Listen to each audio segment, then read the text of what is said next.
Yo legends. Welcome to Fanfiction Legend. Grab your headphones, because today's story is about to hit different. Disclaimer. I do not claim ownership of this story. All rights belong to the original creators. Marvel, fighting against Avengers. Page 21. Rory was going to draw a tube of Frank's blood for testing and then give him a small boost. Wilson Fisk used Captain America Steve's serum to strengthen him, and this time he plans to use Jessica Jones's serum to strengthen Frank, and by the way, find out the differences between the two after the strengthening. Frank watched Rory insert the needle into his body, clenched his fist and asked, "Did you strengthen yourself this way too?" N is a little different. Both Wilson Fisk and Frank used special ingredients in the serum for genetic enhancement, but Rory was different. Rory used the genetic code of the Eternals in Thanos' blood to modify his own genes. Simply put, whether it is Steve or Jessica Jones, or Wilson Fisk and Frank who is about to be enhanced, they still belong to the human category, and Rory may become a true Eternal in the future. Turning humans into Eternals is something only the Celestials can do. Thinking of the Celestials, Rory thought of the 6-barreled Celestial and the 10 transformed Eternals he sent to Earth. Rory was lost in thought for a few seconds before Frank got angry and yelled, "Hey, if you keep pumping me you're going to drain me dry." Rory, who had come to his senses, gave him an apologetic look.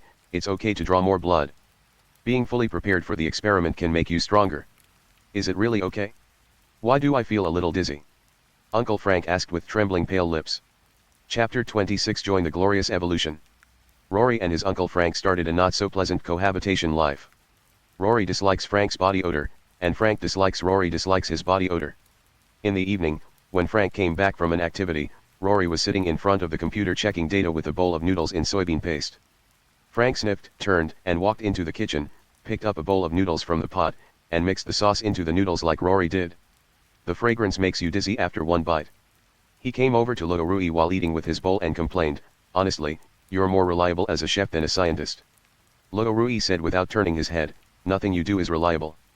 After slurping a mouthful of noodles, Rory tapped twice on the keyboard, and the data on the monitor changed immediately. Frank didn't understand, so he went back to the bed and sat down and continued eating the noodles in his hand. At this time, Rory, who had finished eating the noodles with soybean paste, took out a tissue to wipe his mouth, and then typed hard on the computer.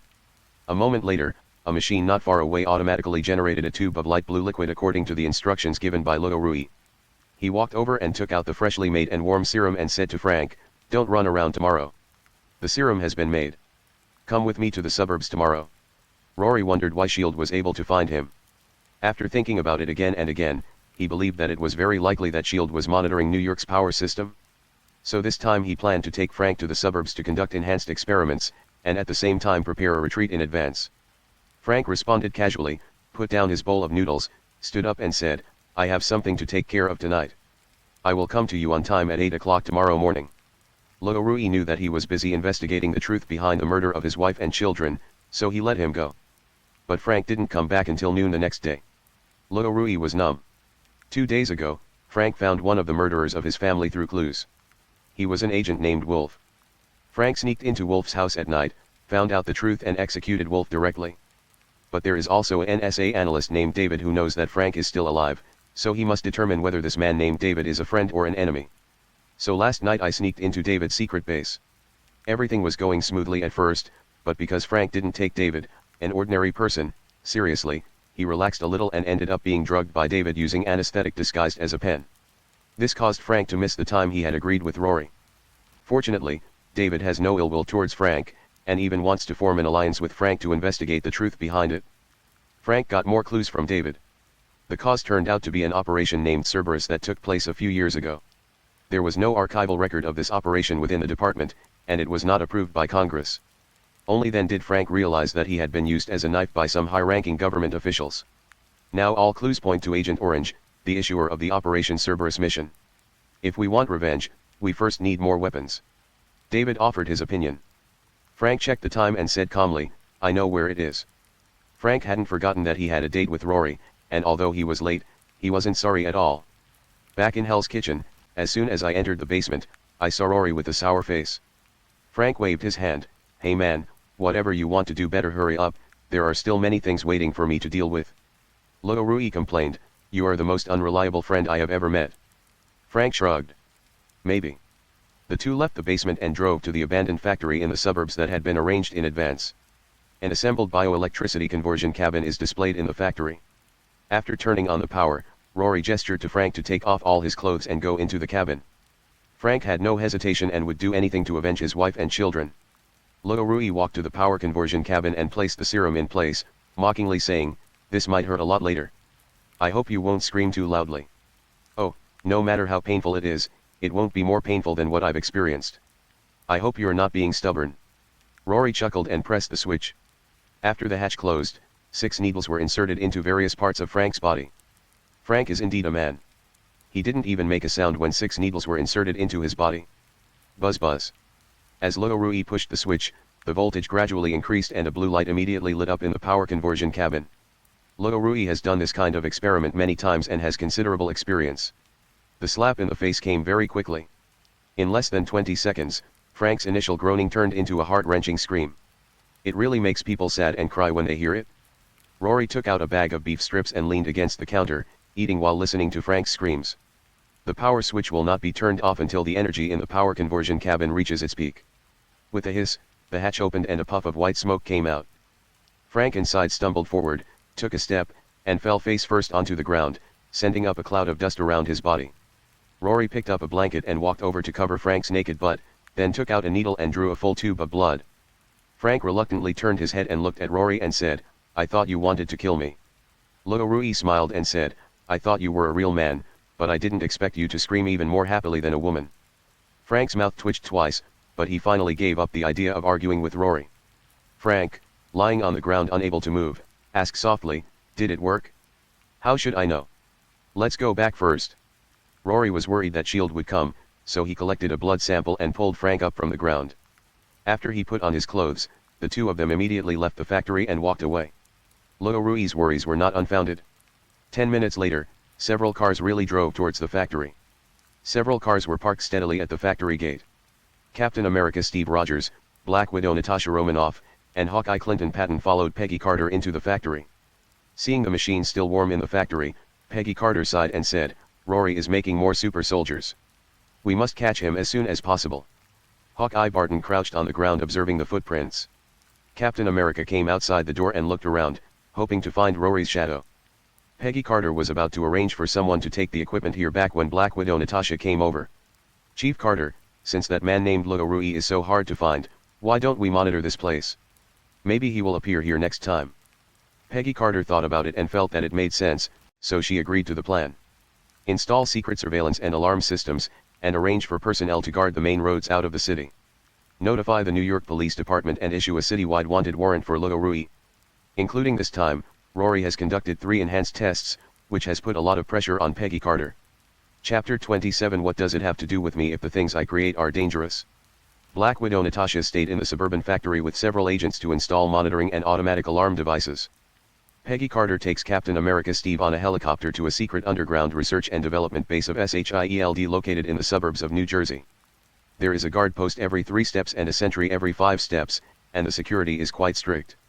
30 floors underground, the elevator door opened and several researchers in white coats were gathered around a table, studying something. Seeing Peggy Carter arrive, the discussion was immediately terminated. Peggy Carter stepped forward and asked, "Any progress on the project?" The leading researcher shook his head. "This mouse's genetic sequence is very strange. It's not a normal helical DNA sequence, but a multi-helical DNA sequence. We can't extract any useful genes from this mouse, let alone use them for experiments." Peggy Carter asked, "If Rory can complete the experiment alone, why can't all of us biological scientists complete it?" Captain America Steve then walked to the tempered glass. Behind the glass was a huge space, and the creature inside almost scared Steve's soul out of his body. It was a huge rat. Densely packed sharp teeth, scarlet eyes that would make one's hair stand on end at a glance, sharp claws, and a thick, long tail. After repeated confirmation, I found that it was actually the corpse of a rat. Page 22. Steve didn't understand why S.H.I.E.L.D. would develop such a horrible thing. The researchers behind him were still communicating with Peggy Carter. "Director Carter, genetic engineering isn't something that can be achieved through research and experimentation. Gene editing can produce countless variations based on individual wishes. And the Rory you're talking about must be a great biogeneticist." Peggy Carter frowned and said, "That's not what I want to hear. I just want to know if we can use the genes of this mouse. It's difficult." Peggy Carter didn't want to embarrass these scientists, so she sighed and waved her hand to signal them to continue their research. After the researchers left, Steve came to Peggy Carter and asked, "Peggy, you should know the dangers of the Red Skull. Why do we still want to create this biological weapon?" Peggy looked through the tempered glass at the dead rat inside and explained, "We didn't make it. It was created by a biologist named Rory in 1970. We just dug it out of the ruins." "Rory? The little Rui we arrested before? But he is only in his 20s, how could he?" Peggy didn't explain crude oil to Steve. Instead, she said, "Rory's potential danger is very high. He could even use this enhanced test on himself. That's why I want to arrest him." Peggy Carter and Steve Rogers haven't seen each other for nearly 70 years. Peggy Carter didn't explain much. She is no longer the cheerful and beautiful officer. She is now the director of SHIELD, which is responsible for world security and supernatural isolation. Rory returns to Hell's Kitchen with Frank. Frank, aching all over, lay on the mattress and asked Rory, who was making delicious food in the kitchen, "Rory, were you in the same condition as I am now when you first strengthened yourself?" Luo Rui denied it, "Of course it's different. When I first came out, I could fight another annoying super soldier. You're in such a state now that you can't even beat a dog, let alone a fight." Although Rory and Frank are both enhanced, they are very different in nature. What Frank strengthens is the human gene itself, using the energy in Frank's own body. It is normal to have this situation when the energy is overdrawn. But Rory is different. He does not strengthen human genes, but replaces his own genes with Thanos genes, consuming the energy in Thanos serum. There is another very important reason. Luo Rui's first enhancement was not complete, so there was a subsequent genetic enhancement plan. A large pot of bone soup was prepared and brought to Frank. "You're running low on energy right now. Eating all this might help. Remember to clean up this place, including the toilet, before you leave." Rory felt like he was serving Frank like an old nanny, which made him very unhappy, so he gave him an extra task of cleaning. Rory ate a bowl of rice and a portion of braised pork, and naturally asked Frank to wash the dishes. After a hearty meal, he took Frank's enhanced blood to the experimental table.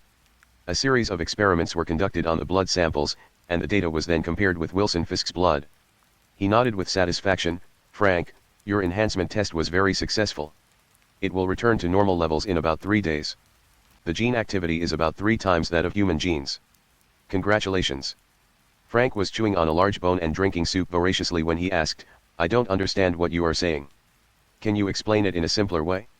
Rory put Frank's blood sample into the freezer and explained, "What this means is that your physical condition is now completely beyond human level. Captain America, don't you know that?" Frank nodded blankly. Luo Rui continued, "You and him can fight evenly. Old Popsicle can fight anyone on equal terms because his shield is really hard to break. Steve can't beat others, but others can't easily break through the shield's defense. That's right, it's a 50-50 situation." Frank was very excited to hear this explanation. The name of Captain America Steve Rogers is known to everyone in America. Frank would of course be happy to be able to fight a tie with such a superhero. Good. Good. This is great. Frank waved the big bone in his hand happily, and then said, "Hey Rory, how is your relationship with that Wilson Fisk?" Rory looked at Frank in confusion. "You're asking even though you already know the answer. If you have something to say, just let it out." Perhaps Frank also felt a little hypocritical, so he smiled awkwardly and said, "I need weapons, preferably fully automatic heavy firepower weapons." Luo Rui's eyes became even stranger.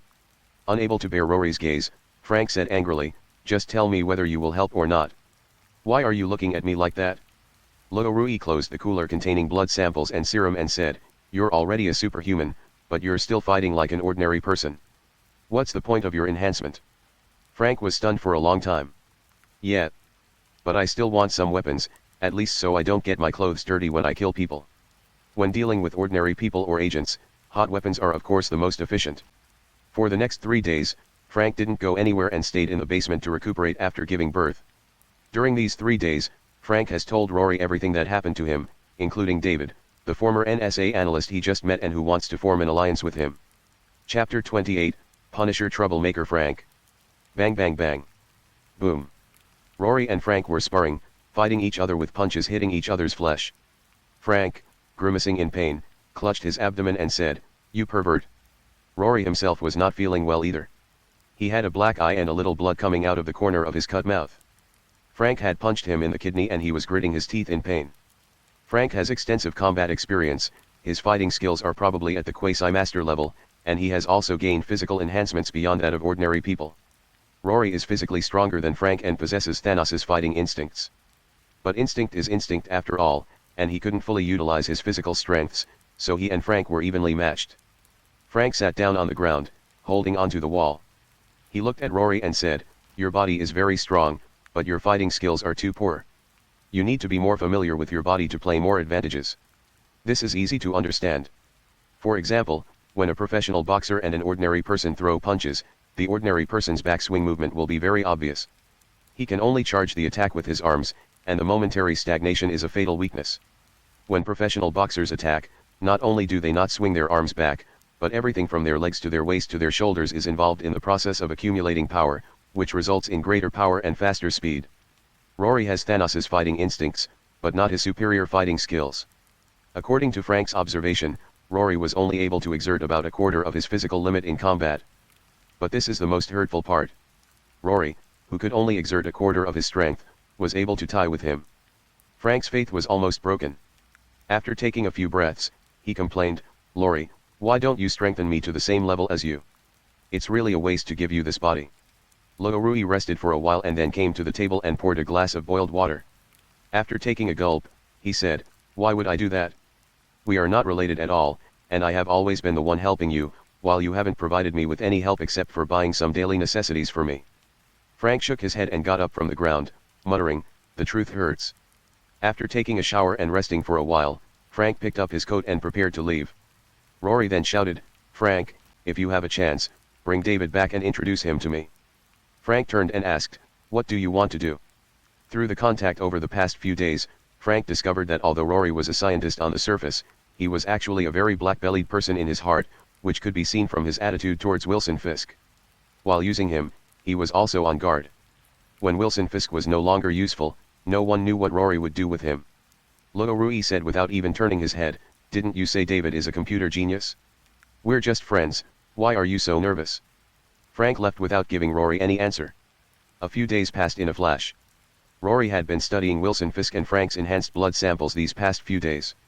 The enhancement of these two people provided Rory with many fresh ideas. With the data from these two tests, Rory was more confident in his third genetic enhancement. Since the Thanos gene in his body has not yet been fully activated and is currently in a fusion stage, if he wants to fully grow into a strong man of Thanos level, or completely transform into an Eternal, Rory must be down to earth and take it step by step. After completing the third generation gene enhancing serum, Rory habitually turned on the TV to get news from the outside world. As soon as it was opened, the screen showed the playboy Tony Stark, who had not been seen for a long time. "I am Iron Man." When Rory heard this, his body trembled instantly. "Alas, it's a pity that I can't be there to witness history." Rory felt a little regretful. It's a pity that Tony Stark lives on the West Coast. Based on Tony's personality, maybe the two of them could become good friends. I turned off the TV, washed up, and then lay back in bed for a good sleep. Just as he closed his eyes, Rory was woken up again by a rapid knock on the door. "Frank." Rory turned on the surveillance camera and found that it was Frank who knocked on the door. Frank rarely came home at night because he knew Rory disliked his body odor. Moreover, the iron door of the basement was locked by Rory, and he couldn't open it even if he had the key. With doubts in his mind, Rory put on his bathrobe and walked over to open the door. Banging. As soon as the door opened, Frank was seen waving at a distance, and then a wretched man in a hooded sweatshirt ran over with a travel bag. "What? Frank, what the hell are you doing?" Frank pushed Rory aside and said, "Didn't you say you wanted to see David? I brought him here." David looked at Rory nervously, then raised his hand awkwardly to greet him. "Hello, I'm David Lieberman, nice to meet you." Rory looked David up and down and asked, "How happy are you?" Just kidding." Rory patted David's shoulder and pointed at the travel bag in his arms and asked, "You brought luggage with you? Are you planning to stay at my place?" Frank walked over at this time and snatched the travel bag from David's arms. There was a clattering sound of metal inside the bag, and it was obvious that it was not clothes or daily necessities. Frank and David then went through the trouble several times and brought in nearly 10 such travel bags and a large wooden box from outside. Rory opened one of them curiously, and a black and cold gun appeared in front of Rory's eyes. "You robbed the arms dealer." Page 23. Frank hummed, "To be more precise, it was stolen from the NSA." Frank skillfully took out a pile of guns, sorted them, and then checked them one by one. David helped organize the ammunition, classifying the different types of ammunition and then labeling them. At this time, Rory regretted it. He regretted helping Frank, and even more regretted strengthening Frank. This guy was a trouble. He would create trouble even if there was no trouble, and he would also bring trouble to those around him. FK. Rory cursed inwardly and stepped forward, saying, "Frank, you didn't lead the NSA agents here, did you?" Frank said without even turning his head, "The probability of them finding this place is almost zero." Boom. As soon as Frank finished speaking, the iron door leading to the outside of the basement could not withstand the power of the explosion and was blown in directly. Rory turned to look at Frank and blinked. "Is this what you meant by almost zero?" Click. With the bullets loaded, Frank grabbed 2 fully automatic rifles and rushed to the basement. David was so scared that he hid behind the lab table. Rory shook his head and took out a box from under the lab table and complained, "Frank is a jinx. Wherever he goes, he brings trouble." He came to the refrigerator, quickly put the blood sample serum into the box, and then stuffed the laptop containing the serum information into the backpack, preparing to run away at any time. Chapter 29, An idiot blew up my house. Boom. Suddenly, a loud noise was heard from the basement level below. Rory and David, who were hiding at the corner of the stairs, saw with their own eyes a figure flying backwards from the stairs on the first floor below ground to the second floor below ground, and hitting the wall with a bang, accompanied by a large amount of heavy smoke. This man was Frank, who had just rushed forward with a fully automatic rifle. "FKU. How dare you use an RPG in a residential area?" Frank got up, dusted himself off, and was about to rush back when suddenly several round objects rolled down the stairs. Ding ding ding. Boom. Boom. Boom. The moment the grenade exploded, Rory immediately hugged David and rushed to the other side. Rory reacted quickly enough, but still got a few fragments scraped off. David, on the other hand, was fine. "Damn it. Frank, are you sure it's the NSA?" Frank said angrily, "How should I know?" After saying that, he took out 2 smoke bombs from his waist and threw them forcefully towards the stairs. Just a few days after moving in, the front door was demolished by someone using grenades and RPGs, which was even more extreme than the demolition team. A burst of fire shot straight to the top of his head. Rory grabbed 2 pistols and followed Frank into the smoke. "I was not familiar with using a gun for the first time, so I loaded the gun and pulled the safety, and only fired the bullet when I was face to face with the enemy." Bang. With Rory's physique, he could hardly feel the recoil. The other party was wearing goggles and a gas mask, and was obviously not dressed like an agent. But now Rory didn't have time to think about the other party's identity. He pointed the pistol at the man's face and fired 2 shots. The infrared light swept towards Rory at a high speed. Rory was a young and brave man. Instead of retreating, he bent down and rushed towards the source of the infrared light. Bang. Just use your shoulder to knock the opponent away, then ride on the opponent and shoot with the gun at 0 distance. Puff. The muzzle of the gun was on the right, and a stream of bright red spurted out from the left side of the brain. "Die, you bastard." After a few shots, the magazine was empty. Although he killed another person, he also exposed his position. Another infrared beam swept over, and Rory threw the empty pistol away with force. Banging. The butt of the gun hit the other person's forehead, knocking him over. Frank's movement was faster, and the gunfire hardly ever stopped. The smoke gradually dissipated, and only Rory and Frank were left standing on the basement floor. Frank gave Rory a thumbs up, then walked to the exit and looked out. Bang. A spark lit up at the doorframe, and Frank's head shrank faster than a turtle. "Sniper. There's an ambush outside." Frank leaned against the wall to avoid being caught by the sniper. Rory picked up 2 weapons used by the enemy and fiddled with them for a while before figuring out how to use them. "This is a basement. There is no backup exit. Although I have never used it before, I have seen it many times on TV. There are only a few switch buttons on the gun. You can figure it out quickly by trying it out." Frank squatted down, turned over a dead team member, and said, "They are not from the National Security Agency, more like a contracting company." "Contracting murder?" "Pretty much. Generally, contracting companies are there for protection purposes. They'll occasionally go on overseas missions, but rarely domestically." Rory rolled his eyes and said, "We are on a mission, damn it." Rory complained and then continued, "Do you have any solutions now? Although Rory and Frank have both undergone physical enhancement, they are not strong enough to resist bullets." Frank looked around, his eyes finally landing on the iron gate lying on the ground after the explosion. "Put on your bulletproof vests. We'll carry the iron door out together later. Remember, you must move close to the wall and follow my rhythm." Frank's thinking was clear. What he had to do now was to leave the basement and find a position with a wide view and convenient movement to counterattack. Rory also thought this method was feasible. No wonder Steve carried a shield around all day long. It was really convenient for defense.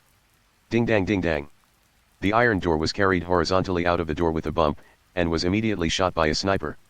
Fortunately, the iron door was thick enough and ordinary bullets had no chance of penetrating it. Follow me, to the intersection. Frank was in front and Rory was behind, occasionally firing back while moving. Frank's shooting skills are okay, but Rory's shooting skills are all based on luck. Ding ding ding.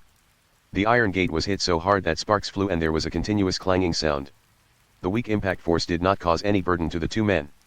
They quickly moved to the intersection. The iron gate fell to the ground. Frank pointed at the tall building opposite and said, "You hide here. I'll go deal with the sniper on the rooftop opposite." After saying that, he didn't even give Rory time to react and rushed out. Snake moved and hid behind a car, and took out two members of the contractor team who were hiding behind another car. Rory was also busy, holding up the submachine gun in his hand and firing fate shots to provide fire suppression for Frank. Taking advantage of this gap, Frank sneaked into the building opposite. "Anyone who destroys my laboratory will die." Having run out of ammunition, Rory kicked open the door of the hardware store next door and got inside just before the other party threw a grenade at him. After a loud boom, all the glass in the shop was shattered into pieces. At the same time, Frank on the other side of the street had reached the roof. In a one-on-one situation, the sniper was naturally no match for Frank. He took over the opponent's sniper position and began to target and shoot the contractor team downstairs. Puff. Puff. One shot at a time.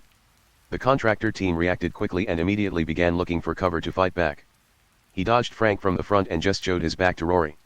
Wow. A figure broke through the second-floor window and jumped onto the street, holding a fire axe in his hand.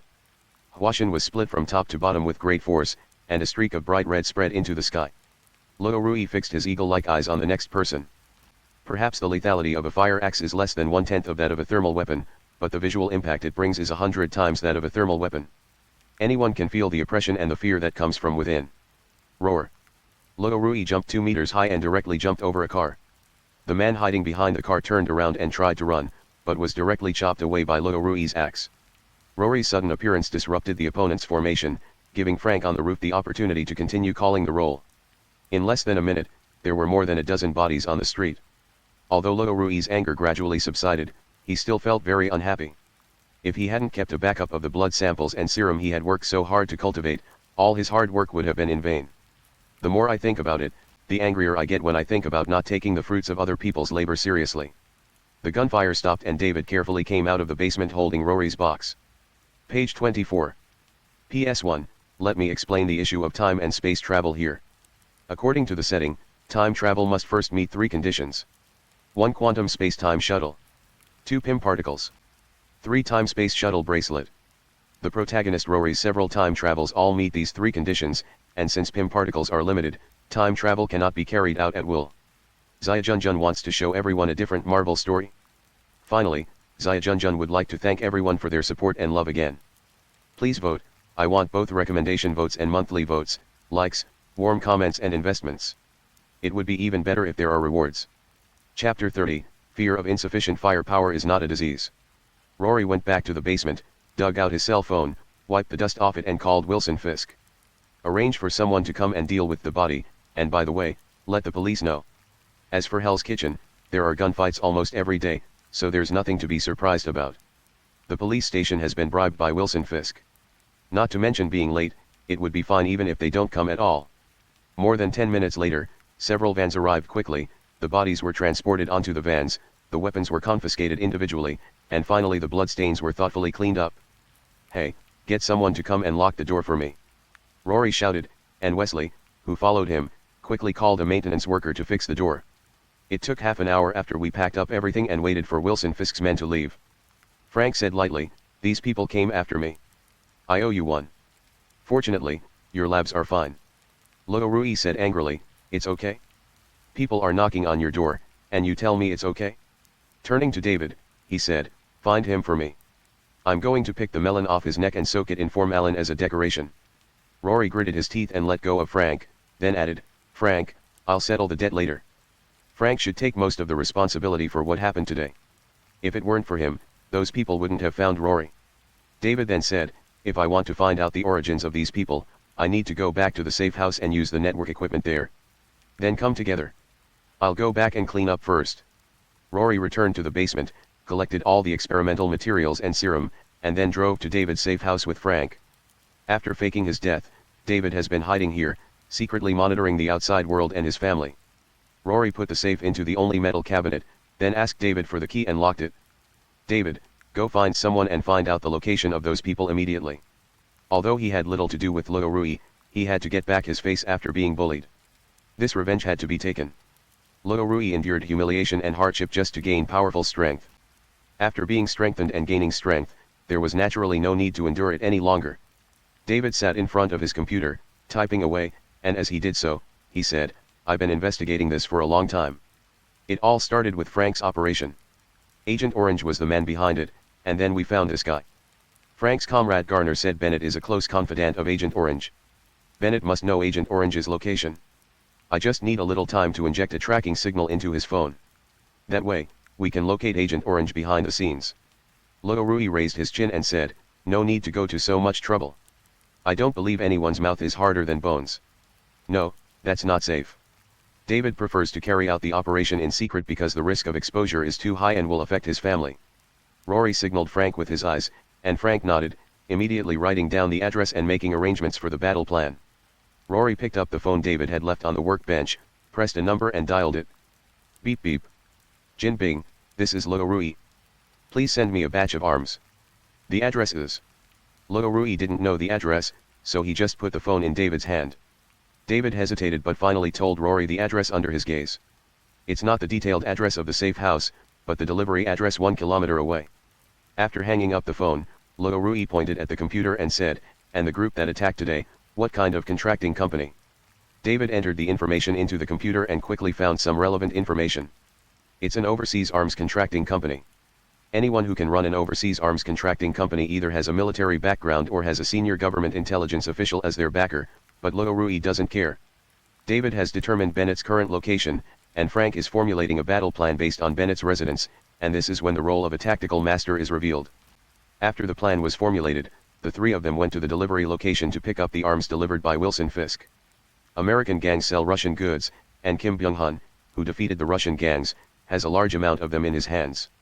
The deliverymen were two young men, each with a car. After they arrived, they handed the car and the goods to Frank without saying a word, and then drove away in the remaining car.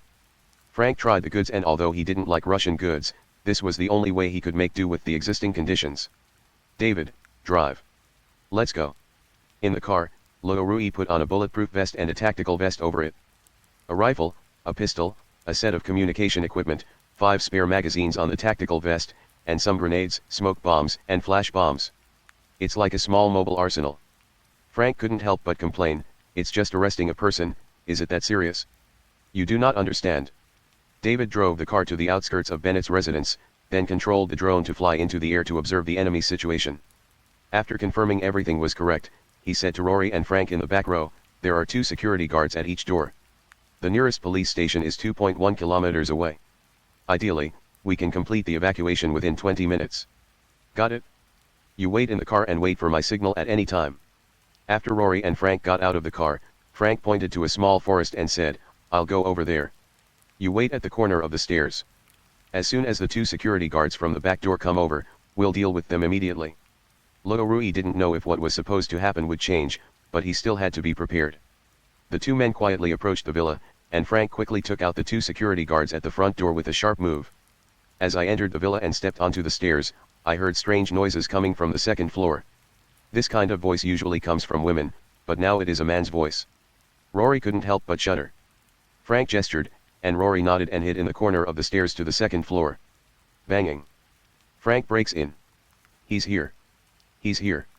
Then there was a series of tinkling sounds.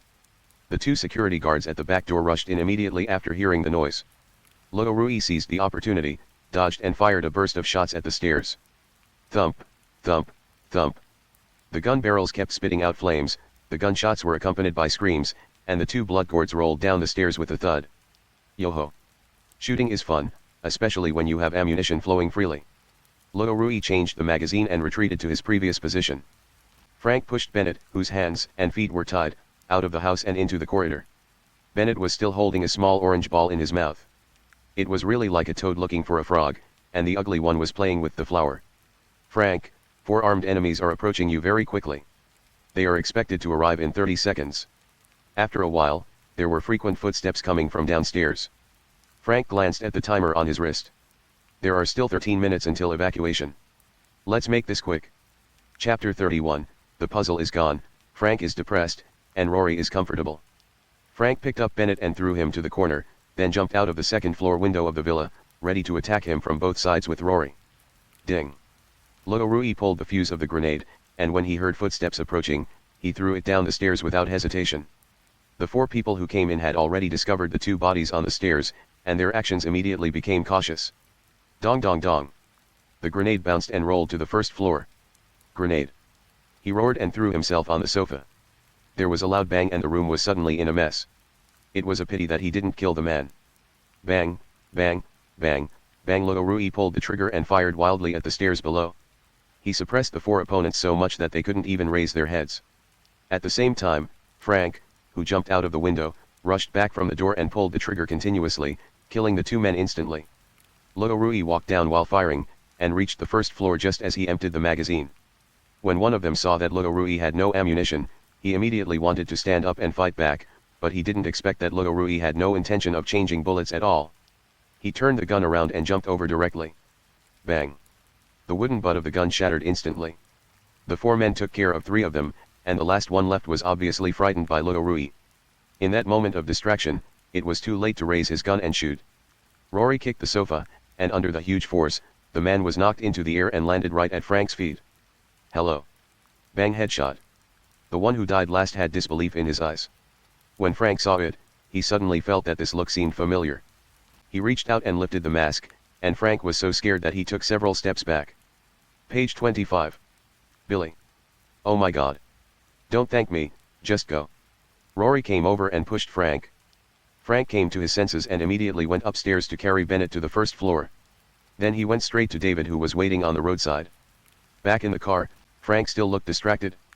David was driving and just passed by a police car coming from the opposite direction. The police arrived at the scene as soon as possible, and after confirming the identities of the deceased and the kidnapped person, the case was immediately handed over to the National Security Bureau. Madani, a senior agent of the Security Bureau, almost went crazy when he arrived at the scene. Because her new boyfriend Billy Russell was among the dead, after being sad, she began to wonder why Billy Russell appeared here. Madani knew that it must have been Frank who did it, but why did he kill his former comrade Billy Russell? Madani, who was puzzled, uploaded the case information to the database that night. The moment the information enters the database, it is immediately synchronized to SHIELD. The information was reported layer by layer and finally reached Maria Hill. After verification, Maria Hill took the sorted materials to find Peggy Carter. Chief Carter, this is the intelligence we just received. A traffic surveillance camera captured Rory, and a gunfight occurred at a villa in the same area. The owner of the attacked villa was named Bennett, but no body of Bennett was found at the scene. It is suspected that he was kidnapped. Analysis of the on-site situation shows that there shouldn't be just Rory alone. There should be at least 2 or more, and they're using Russian-made weapons. Peggy Carter read the materials while listening to Maria Hill's report. After a moment, he gave the order, arrange separate investigations, focusing on what's wrong with this man named Bennett, and where those Russian weapons came from. These 2 questions are very easy clues for S.H.I.E.L.D. to find. I believe there will be an answer soon. On the other side, David drove Bennett to the suburbs. Frank had come out of his trance, but his face was still gloomy and it was obvious that he was burning with anger. He pulled Bennett out of the car and without saying a word, he punched him twice. When he was about to throw a 3rd punch at Bennett, he was stopped by Rory. Frank, don't forget that you are different from normal people. He will definitely die if you hit him with this punch. Frank then calmed down, snorted and walked aside. Rory squatted down, reached out and patted Bennett's fat face, and whispered, "Wake up, if you're not dead, get up and answer 2 questions for me. Just tell me the answers and I'll let you go immediately." Bennett's mouth was filled with red blood, and he tried to raise his head and look at Rory. Rory smiled slightly. "Tell me who's behind this, the one called Orange Agent?" Bennett was a soft persimmon to begin with. He hesitated for only 2 seconds and then told everything. "Rollins, Agent Orange is Rollins. After returning to the United States, he became a senior CIA official." Hearing the name, Frank figured it all out. Rory nodded with satisfaction. "The second question is, do you like dad or mom?" Bennett. I'm sorry you hesitated. Bang. Rory pulled out a pistol and blew Bennett's head open inside and out. Let's go find that guy named Rollins. He dared to blow up my lab. No matter who he is, I will scatter his ashes. With Luo Ruiz joining, everything seems to have become much simpler. They drove back to the safe house, and Frank immediately asked David to help him find information about Billy Russell. David hacked into the database and retrieved information. Billy Russell runs a security company. Huh. He's also involved in that overseas arms contractor. Frank figured it all out at this point. It turned out that Billy Russell had been in cahoots with Agent Orange for a long time. No wonder Billy showed up at Bennett's house last night. It turned out he was here for him. Luo Rui came over with a bowl of noodles and said as he ate, "That man came to kill you. Why are you so sentimental? You don't have any masochistic tendencies, do you? Billy is my comrade and my friend." Luo Rui curled his lips in disdain. "If all your friends are like this, it means you deserve to be played with." Then he turned to David and asked, "Have you found the whereabouts of Agent Orange?" "I haven't found out yet. The whereabouts of CIA officials above the ministerial level are confidential. I need some time." He slurped a mouthful of noodles and said, "Well, better hurry up, I'm in a hurry." After a busy night, Luo Rui felt sleepy instantly after eating and drinking. He lay down on the only bed in the safe house and fell asleep. After an unknown amount of time, Luo Rui was woken up in a daze. He opened his eyes and saw it was David, and asked confusedly, "Have you found Agent Orange?" "We found some clues. Orange Agent Rollins has a safe house in the suburbs. I just hacked into the traffic surveillance and found that his motorcade just left the city an hour ago. Frank and I agree that he went to that safe house. What are you waiting for? Hurry up and set off." Chapter 32. You are surrounded by the two of us. David was still in charge of driving, while Frank sat in the back seat, organizing his equipment without saying a word. The atmosphere was so depressing that even the sound of the car radio became much weaker. David's van was parked at an intersection, waiting for the last traffic light before leaving the city.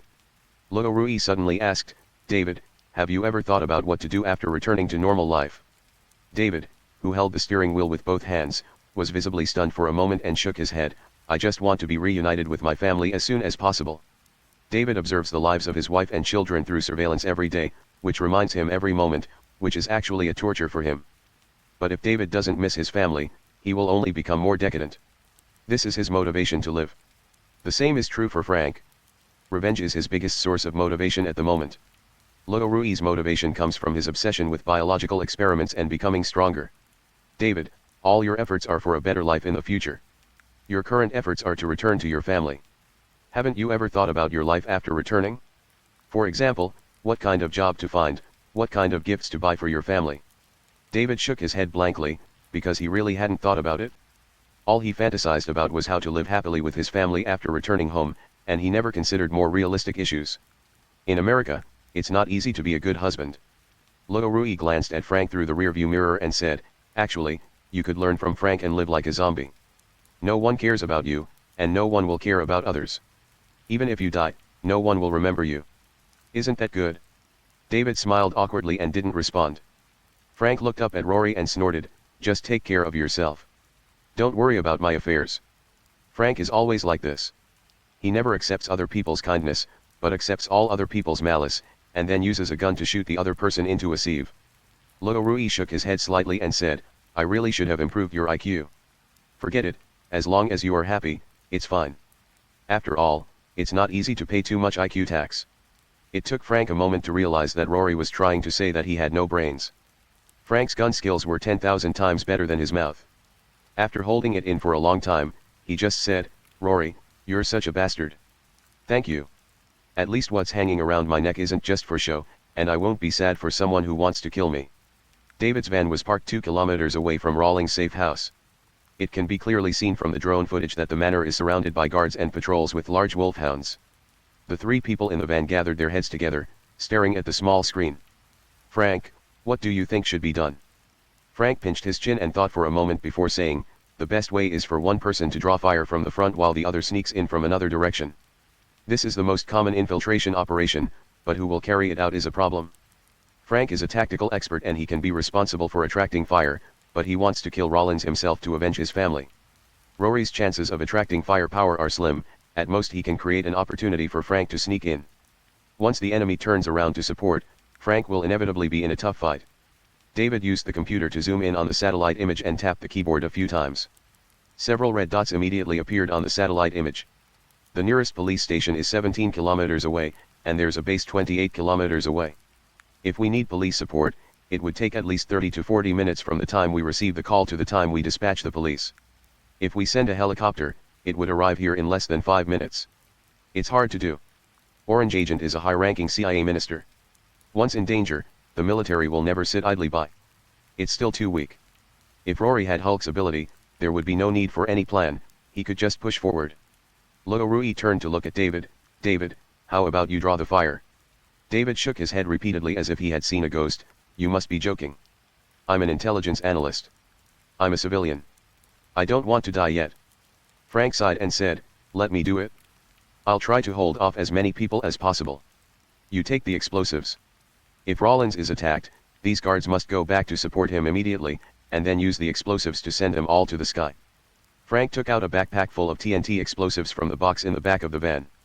He handed the detonator to David and instructed him, this is the detonator switch. Press it when I tell you to detonate it. I object. Rory immediately objected, what if he gets nervous and accidentally presses it? Then I'm doomed. Frank and David thought Rory was just joking. Frank was the first to get out of the car after opening the door and carrying weapons and ammunition. Page 26.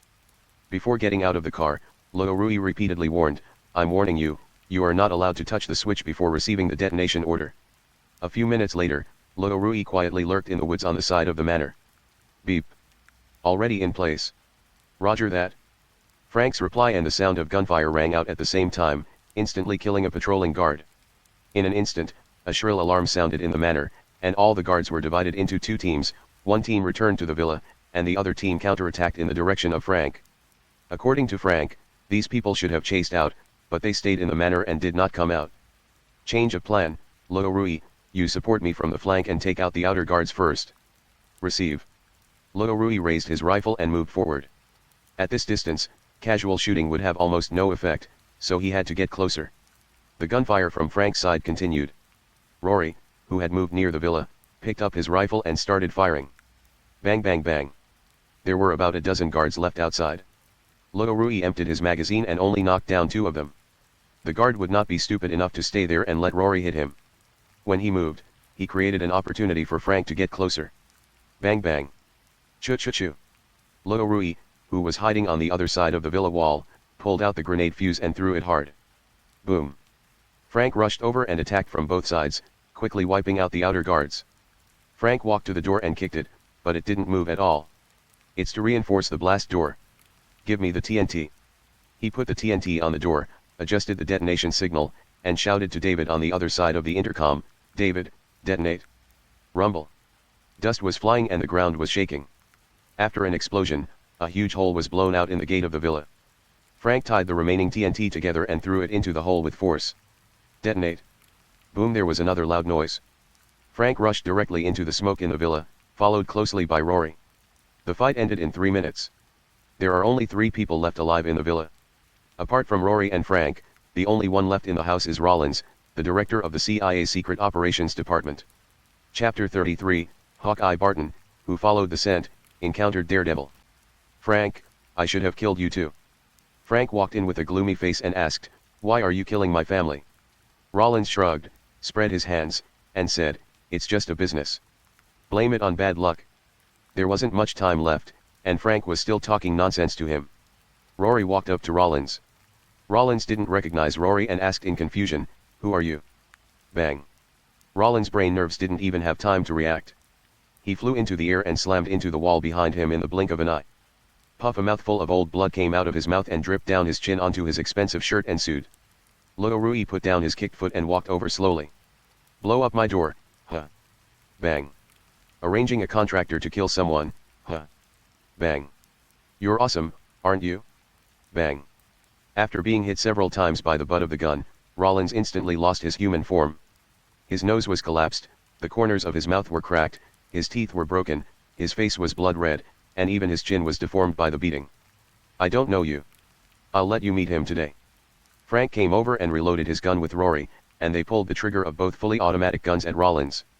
2 magazines of 60 rounds of ammunition, and Rollins, who was leaning against the wall, was beaten to pieces. Even professional corpse collectors would shake their heads when seeing this. Director Carter, this is the news we just received. Bennett had close contact with Rollins, the CIA's director of clandestine operations. 30 minutes ago, Rollins died in a suburban safe house. All 21 people, including his security detail, were killed. Are you sure Rory did it? Peggy Carter asked. Bennett's body was just discovered. There were footprints of more than 2 people at the scene. Intelligence believes it's related to a man named Frank. We can't rule out the possibility that Rory is working with Frank. Peggy Carter tapped the pen on the desk a few times, then said after some thought, let Clint investigate.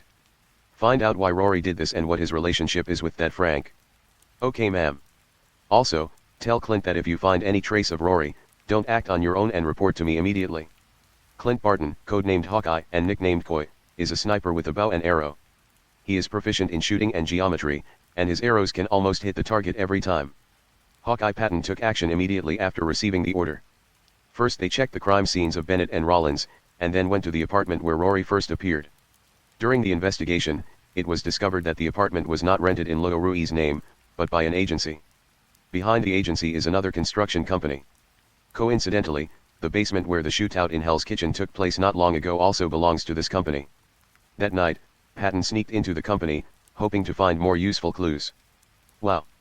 Prying open the drawer, Barton found it filled with all sorts of different documents and immediately began searching according to the labels.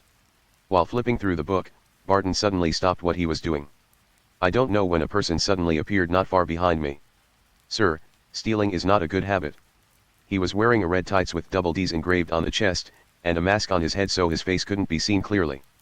Patton stood up and said, you don't dare to show your true face, how can you be a good person?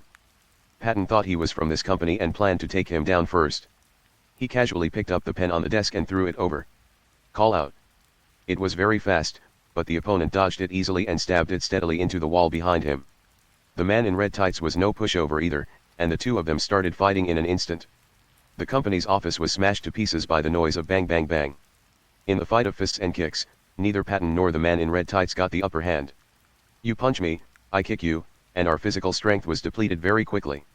After another exchange of moves, both men stopped at the same time. Barton breathed heavily and said, you're getting into trouble for obstructing the investigation, you know that. How do I know whether what you said is true or not? Patton casually took out an ID and threw it over, but the other party caught it accurately. The SHIELD agents give themselves identities when they go out to do things, but unfortunately the other party is blind and can't see it at all. However, you can touch the badge on the document. After confirming his identity, he returned the ID to Barton, put away his defensive posture and said softly, I'm sorry, I thought you wanted to destroy the evidence here. Who are you? After a long silence, the other party said, you can call me Daredevil. I'm investigating a murder case that happens to be related to this company. It seems that many clues are related to this company. This company is controlled by a gang led by a man named Kingpin. Through my recent investigation, I've discovered that Kingpin's real name is Wilson Fisk, and he controls 70% of New York's gray industries. Barton frowned slightly. The purpose of his coming here was to investigate Luo Rui, but he didn't expect to involve a huge gang. Does it include arms? Patton seemed to have thought of something and asked the other party for information. Daredevil nodded. Of course. The Kingpin just annexed the Russian gang not long ago. Apart from some small gangs that sell weapons randomly, he sells almost all the weapons on the New York underground black market. Now everything fits together. Kingpin helps Rory rent an apartment to use as a laboratory and also provides him with arms. Could it be that Kingpin is the big boss behind Rory? Wilson Fisk has been very irritable recently. As a self-proclaimed gentleman, he rarely loses control of his emotions. But today he really couldn't control himself. Just because a small thing was not done properly, he smashed the head of one of his younger brothers. Page 27. The old Wilson Fisk would never have done this. Even Wesley, who was standing beside him, had a hint of fear in his eyes. In his eyes, Wilson Fisk seemed like a different person. At this time, perhaps only Vanessa can bring emotional stability to Wilson Fisk. Fortunately, we have a date tonight. Boss, you need to change into clean clothes. Ms. Vanessa is still waiting for you. I don't think she would want you to go to the appointment smelling of blood. Wilson Fisk immediately calmed down when he heard the name Vanessa. He took out a handkerchief to wipe his hands, then threw it on the body and said coldly, clean up the body, and find the man called Daredevil immediately. I want to break his neck with my own hands. Yes. Wilson Fisk at this time was like a tyrant. Wilson Fisk, who went to the appointment, didn't know that he was already being targeted. I went back to take a shower, changed into clean clothes, and went to the restaurant where I was going to have a date with Vanessa. Vanessa was like a good medicine. After one date, Wilson Fisk returned to his original self. When Wilson Fisk walked out of the restaurant and was about to send Vanessa back, he suddenly stopped, turned his head and looked at the rooftop not far away with a dangerous look. It was pitch black and there was nothing there, but Wilson Fisk knew there must be someone there watching him. "Wilson, what's wrong with you?" Vanessa, who got into the car, saw that Wilson Fisk had not gotten in yet, and called out in confusion. Wilson Fisk kept smiling and said, "I'm sorry, dear. I have some urgent matters that I need to take care of. I will arrange for a driver to take you back. If there is enough time, I would like to have a drink with you later." Although she didn't say it explicitly, during the meal just now, Vanessa had actually tacitly agreed to spend the night with Wilson Fisk. Vanessa was surprised that Wilson Fisk would change his mind at the last minute. Chapter 34, The front row tanks are invincible, but the output position is trash. Seeing Vanessa silent, Wilson Fisk immediately assured, "Honey, go home and wait for me first, I will come to you in an hour." Vanessa knew that Wilson Fisk was a gangster, but she thought Wilson Fisk was different from those brutal gangsters. And Wilson Fisk was so good to her that he couldn't hide his deep admiration for her. As an intellectual woman, Vanessa accepted this unmixed love while keeping her sanity. "Be careful." Vanessa had no other choice but to urge him. "I will." After a tender and sweet farewell, Wilson Fisk patted the roof of the car and signaled the driver to drive. He watched the luxury car disappear around the corner before leading his men towards an alley not far away. He adjusted his white suit as he walked. Snapped. Daredevil stood at the deepest part of the dim alley. Wilson Fisk approached and said calmly, "I was looking for you everywhere. I didn't expect you to dare to show up in front of me. King Bing, I will definitely send you to jail." Daredevil whispered, then combined the two short sticks into a long stick, and the next second it turned into nunchakus. Looking at Daredevil's flashy appearance, Wilson Fisk smiled coldly, tapped his fingers twice, and several of his men immediately rushed towards Daredevil. Collapse. As soon as the two sides fought, an arrow from nowhere suddenly pierced the back shoulder of one of the men. Then another arrow pierced the calf of another man. Daredevil, a master fighter, swung his stick into a trail of shadows, knocking the remaining men to the ground. He pointed a stick at Wilson Fisk, full of provocation. Facing the super-powerful Daredevil and an archer who was hiding somewhere unknown, Wilson Fisk did not feel any fear. Instead, an evil smile appeared at the corner of his mouth. Boom. Wilson Wesker's fist gouged a deep hole in the wall. The surprised Daredevil immediately dodged backwards and swung the long stick in his hand. When the stick was about to touch Wilson Fisk, it suddenly broke in the middle, and a thin line connected the two ends, just avoiding Wilson Fisk's blocking arm. Snapped. The other end of the nunchaku hit Wilson Fisk, but did not cause any effective damage. "Daredevil, tonight is your death." Daredevil barely dodged the incoming punch and retracted his nunchakus to form a long stick. Collapse. Puff. Another arrow flew out of the darkness and hit Wilson Fisk steadily. The arrow had only penetrated half a centimeter and did not even break through the muscle layer. Wilson Fisk turned his head, casually swatted the arrow stuck in his arm, and then attacked Daredevil again. "You think you can defeat me by calling in a helper? You're not even close." Hawkeye Patton on the roof complained inwardly, "Damn, is this guy still human?" 3 minutes later, Daredevil was struggling to resist Wilson Fisk's attack. He would feel pain for a long time after being hit by an occasional punch. If he continued like this, he would be killed sooner or later. Hawkeye Barton's arrows were ineffective and could only barely cause interference. Boom. Daredevil, who was covered in wounds, was not paying attention and was found by Wilson Fisk and embedded in the wall. When he was about to punch again, the arrow flew towards him again. This arrow was slightly different, the tip was slightly larger and had a small flashing red light. Beep, beep, beep. The arrow flew to Wilson Fisk and suddenly exploded. Boom. The explosion blew Wilson Fisk away, and his clean and tidy white suit became tattered. When he stood up again, Daredevil was no longer in the alley. Humph, Daredevil. I'll kill you sooner or later. A frontline warrior and a shooter were no match for a tank and were almost killed. Wilson Fisk did not forget his agreement with Vanessa. He went home to take a shower and change clothes. On the way to Vanessa's house, he took out his cell phone and dialed a number. "Rory, I'm being targeted. I need to strengthen my body again." At this time, Rory was enjoying dinner and celebrating Frank's revenge. But this guy did not feel relieved or liberated because of revenge. Instead, he became more empty because he lost his target. Frank stared at the wallet in his hand. The dim light in the basement seemed to make it difficult for him to see the figures in the family photo. A fire was ignited in my heart because of revenge, but now the fire is extinguished and only darkness remains. At this moment, Frank seemed to merge into the surrounding rusty pipes and moldy walls. Rory didn't disturb Frank, who missed his family, but turned around and started chatting with David. David, now that the problems have been solved, have you thought about the future? We had talked about this topic before, and David also thought about it afterwards.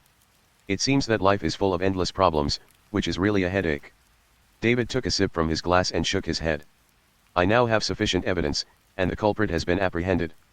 I just need to hand the evidence over to Madani from the National Security Bureau, and I should be able to be cleared of my criminal status soon. Then, after this, I definitely won't be able to go back to the National Security Bureau. I'll just find a job. I can't let Sarah work so hard to support the family alone. Sarah is David's wife, and she still doesn't know that David is still alive. Rory opened a can of beer. To him now, this kind of alcohol was almost the same as a drink. Gulp gulp. After sipping half the bottle and wiping his mouth, he suddenly asked, David, how about working for me in the future? Work for you? David was stunned. I don't need you to do anything else. Just help me check some information or monitor some movements.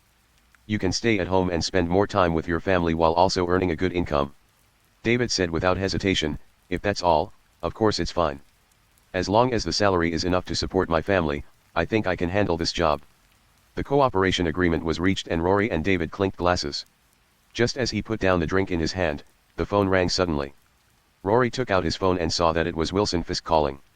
He gave David a look, then took the phone and walked to a nearby place to answer the call. Rory, I'm being targeted. I need to strengthen my body again. Who is targeting us? Rory asked curiously. Wilson Fisk is the emperor of the underground forces in New York. He even bribed the police and congressmen, and packaged himself as a public welfare businessman. Under normal circumstances, no one would investigate him. Wilson Fisk briefly recounted the attack he had just experienced. After hearing his description, Rory immediately guessed that the two people were Daredevil and Hawkeye Barton. How did these two get together? And they were going after Kingpin? Rory couldn't help but wonder. Daredevil is a vigilante, Hawkeye Barton is an agent of SHIELD, so there is only one truth coming for him. If Kingpin is caught, he will definitely be the next target. The 13 supplement was imminent, and Rory had a plan in mind after thinking for a moment. Come see me tomorrow morning. Page 28. No problem. Seeing Rory agree, Wilson Fisk on the other side secretly breathed a sigh of relief. He spent so much money and resources, and his real purpose was to obtain the enhanced serum. Especially after experiencing that invincible power, Wilson Fisk was fascinated by it. After hanging up the phone, Rory heard Frank's voice behind him. He's a gangster godfather who's done all sorts of evil things. Why are you helping him? In my opinion, you should just kill him. After his family was destroyed and he turned evil, Uncle Fa's mind was full of killing. Now that his revenge has been achieved, he seems to have no interest in anything else but killing. Of course, he is not a murderer and has no morbid desire to kill. He simply believes that bad people deserve to die. Rory chuckled and asked, Wilson Fisk is a bad guy, yes. He's bad because he circumvents the law to gain power and profit. What about you? Frank snorted, I'm ignoring the law. Chapter 35, the roof banged loudly, and Iron Man Tony made a brilliant appearance. Everyone has a meaning of existence, and a living Wilson Fisk can bring more benefits to Rory. For example, investing in laboratories, purchasing raw materials, providing identity cover, etc. Rory also had no idea of punishing evil and promoting good, because talking about kindness in a corrupt country is an extremely stupid act. Are gang members bad? Yes, they are bad, but they are only bad on the surface. The root cause of all this is actually those high-ranking politicians and the capital that is seeking to plunder profits. For people at the bottom of society, the most important thing is to stay alive. If Wilson Fisk is compared to a tyrant, Daredevil is a Confucian, and not a proper Confucian, but the kind of corrupt Confucian who is bent on converting everyone. Frank can be seen as a legalist, or the most cruel official among the legalists. If you make a mistake, you will be killed. This will eliminate a small number of people and deter a large number of people. There is no medicine for regret. The next day, Wilson Fisk, who had spent a night with Vanessa, got up early. Vanessa pulled the blanket over her chest and looked at Wilson Fisk, who was getting dressed. She didn't ask where he was going, but said in a concerned tone, "Do you want to have breakfast together before leaving?" Wilson Fisk buttoned his cuffs, turned around and smiled, "I've made a reservation at George's restaurant tonight. I wonder if the beautiful Miss Vanessa would like to have dinner with me. Of course, I can't wait." Vanessa smiled. Wilson Fisk walked over to the bed, kissed Vanessa on the forehead, and left the apartment. His luxury car was already parked on the side of the road. He got in and headed straight for Brooklyn. I sent a text message to Rory when I arrived at the agreed location. A few minutes later, Rory, wearing a baseball cap and sunglasses, got into the car. A tube of serum was handed to Wilson Fisk. "This is the serum you requested. A mysterious department has been looking for me recently, so I shouldn't show up in person. The operating procedures have been sent to your phone." Wilson Fisk nodded, carefully took the serum and placed it in the storage box. "Thank you, Rory, you're my best friend." Of course, friends should help each other. Rory seemed to have other intentions. Wilson Fisk didn't think much about it. After separating, he took the driver straight to the factory in the suburbs. As soon as they entered the factory, the monitoring equipment installed by SHIELD detected signs of activity, and a monitoring department in the Triskelion building immediately issued an alarm. The SHIELD agent in charge of surveillance immediately reported the news to his superiors, Captain Hill. "Someone just entered that factory." Maria Hill immediately rushed to Peggy Carter's office with the tablet. "Chief Carter, please take a look at this." At this time, the screen on the tablet showed that Wilson Fisk was starting the operating console. Peggy Carter frowned and said, "Not Rory?" After seeing Wilson Fisk walk towards the console, Peggy Carter immediately ordered, "Notify Steve and Tony to act immediately." "Okay, ma'am." Back at the factory, Wilson Fisk had already taken off his clothes and entered the energy conversion cabin. After placing the serum into the slot, he instructed the driver, "Go push the switch over there. When it reaches 200, stop immediately." "Got it? Good boss." Wilson Fisk took a deep breath and said, "Let's get started." The driver pushed the switch and a buzzing sound immediately came from inside the machine. The indicator light on the workbench kept flashing, and as the power increased, a large number of electric arcs appeared in the energy conversion cabin. Hiss hiss. The flashing of lightning frightened the driver so much that he stepped back repeatedly. Well. Although Wilson Fisk had experienced an enhanced experience, he still felt pain, but not as much as the last time, and was still within the tolerable range. Just when the machine power reached its peak, a hole was suddenly poked in the roof of the factory. Boom bang. He knelt on one knee in a bright red and gold armor, with one hand clenched into a fist and pressed against the ground, a very standard superhero appearance. Then the roar of engines was heard outside, and the SHIELD Quinjet landed. Captain America and a group of SHIELD agents then entered the factory. Wilson Fisk's driver instantly pulled out a pistol. Clang. The round shield struck the driver in the back, knocking him down. "Lie down and don't move." Iron Man Tony walked up to the driver with metallic steps. The driver yelled, "I want to see a lawyer." Tony didn't care about lawyers or not. He just read the reply and asked, "Who is that person inside?" At this moment, the energy cabin with the lights extinguished slowly opened, and a Bigfoot stepped out from it. Wilson Fisk seemed to have become stronger. His clenched fists made a crackling sound. "This is power." At this moment, Wilson Fisk felt that his whole body was filled with explosive power. "Sir, please raise your hands. We suspect that you are researching biological weapons. Thank you for your cooperation." This was Tony Stark's first mission as a consultant for SHIELD, and he was not very familiar with the work terms. Wilson Fisk then noticed that there were a lot of new people in the factory, including a red and gold Tin Man and Captain America in a blue tights and a shield. "Who are you?"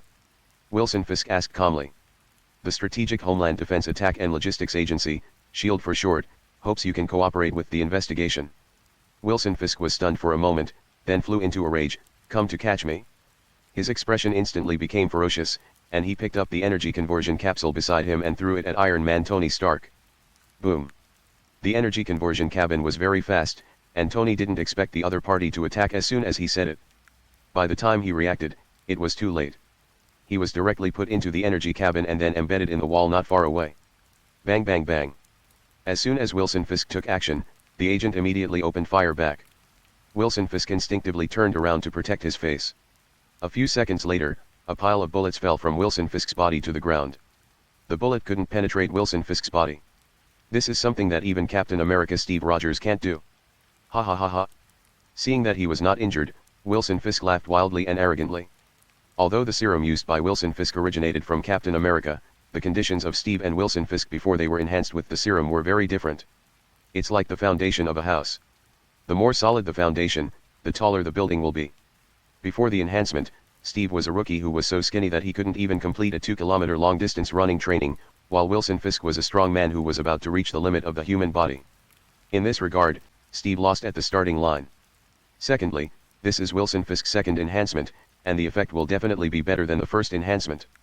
Captain America Steve rushed over and punched Wilson Fisk in the face. Snapped. It's like a slap in the face, not very hurtful but very insulting. Wilson Fisk threw a backhand punch. Dang. Blocked by shield. Wilson Fisk continued to attack and Steve continued to defend. After several rounds, Steve was unable to cause effective damage to Wilson Fisk, and Wilson Fisk was unable to break Steve's turtle shell. At this moment, the energy conversion cabin embedded in the wall suddenly exploded, and Iron Man Tony broke free and accelerated towards Wilson Fisk. P.S. I'm begging for some follow-up reading data. Follow-up reading means reading the last page of the latest chapter. This is really important to me who is in the recommendation period. Whether this book can survive depends on all the book friends. Thank you. Chapter 36 Kingpin vs. Captain America and Iron Man. Under the powerful kinetic energy of the Mark III, Wilson Fisk was knocked more than 10 meters away, and a load-bearing column of the factory was broken in the middle. You are such a rude fellow, and you shouldn't have locked me in that iron box. Tony then fired another energy cannon, knocking Wilson Fisk, who was about to get up, to the ground. The extremely high heat burned Wilson Fisk's arm red. After all, he is a mortal body. Withstanding pistol bullets is already Wilson Fisk's limit. He will still be injured if he exceeds the upper limit of the bullet's energy. But Wilson Fisk was not going to give up. He got up and rushed towards Iron Man Tony like a tank. Page 29. Clang. Captain America Steve stood in front of Tony to block Wilson Fisk's full-strength attack, while Tony flew over Wilson Fisk's head to provide support. This was the first time Steve and Tony worked together, and there was no tacit understanding at all. They caused each other trouble, which made Wilson Fisk hold on for a few more minutes. But that's about it. In the end, Wilson Fisk was subdued by the two and brought back to the SHIELD headquarters. Peggy Carter, Captain America, Tony, and Hawkeye Barton, who had just returned, came together to the place where Wilson Fisk was imprisoned. Behind the super-strong tempered glass, Wilson Fisk had very heavy alloy shackles on his hands and feet. Click.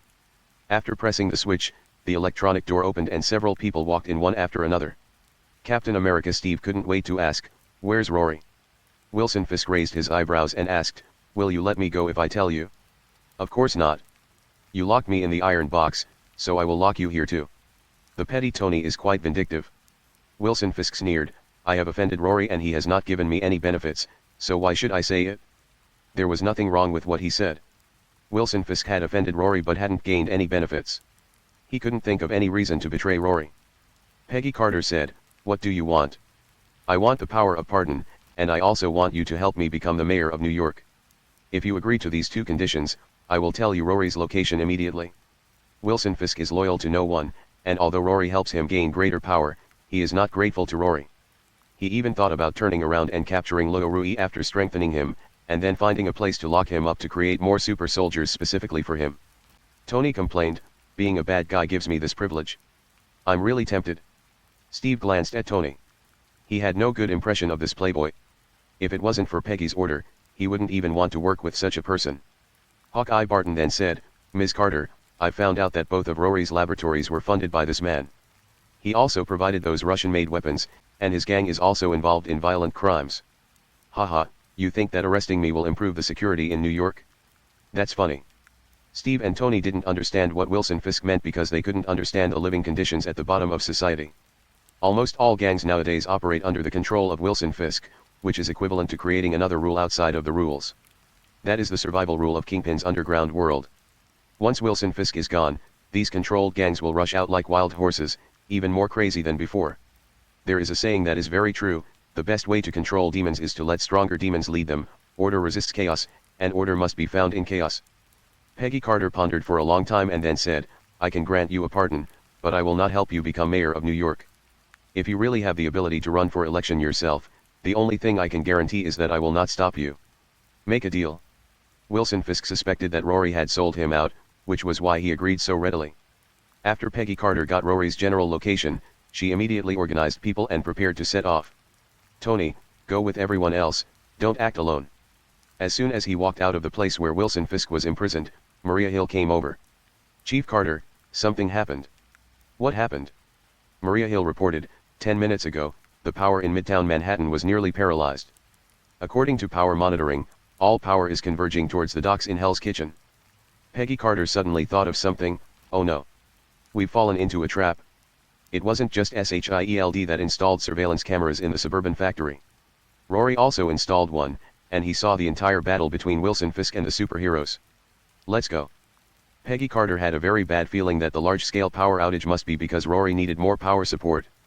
He also deliberately released Wilson Fisk to attract the attention of SHIELD, which shows that Rory is ready for a showdown, and this battle will probably be very difficult. Peggy Carter guessed correctly, this would be the final stage of Rory's genetic enhancement.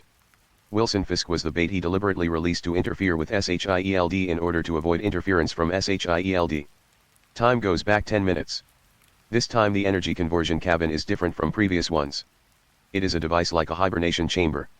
8 cables as thick as arms are connected to the control console, and the other end is connected to several transformers, drawing electricity directly from the city's main power lines. After the machine started, Rory felt as if he were immersed in blue plasma, a pain that burned his soul. It was like the torture of hell. He was repeatedly pulled between life and death. Squeak. Snapped.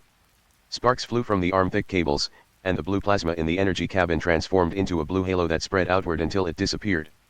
Click. Rory pushed open the energy cabin and stood up naked, carefully feeling the changes in every cell in his body. This was the first time that Rory felt the power directly. Although he had 2 strengthening experiences, those 2 times only made Rory feel that he had become stronger. But this time it was different. After the 3rd stage of gene reinforcement, he had a sense of control over his strength. Clenching his fists, Rory felt that his current strength was infinitely close to that of the original Thanos. Of course, this was only in theory.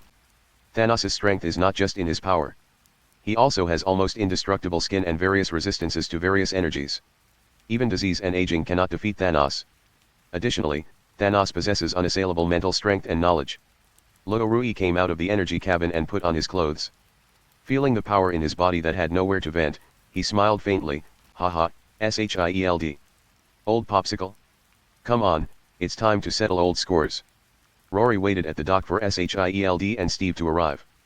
But what he finally waited for was not SHIELD, but someone he didn't expect.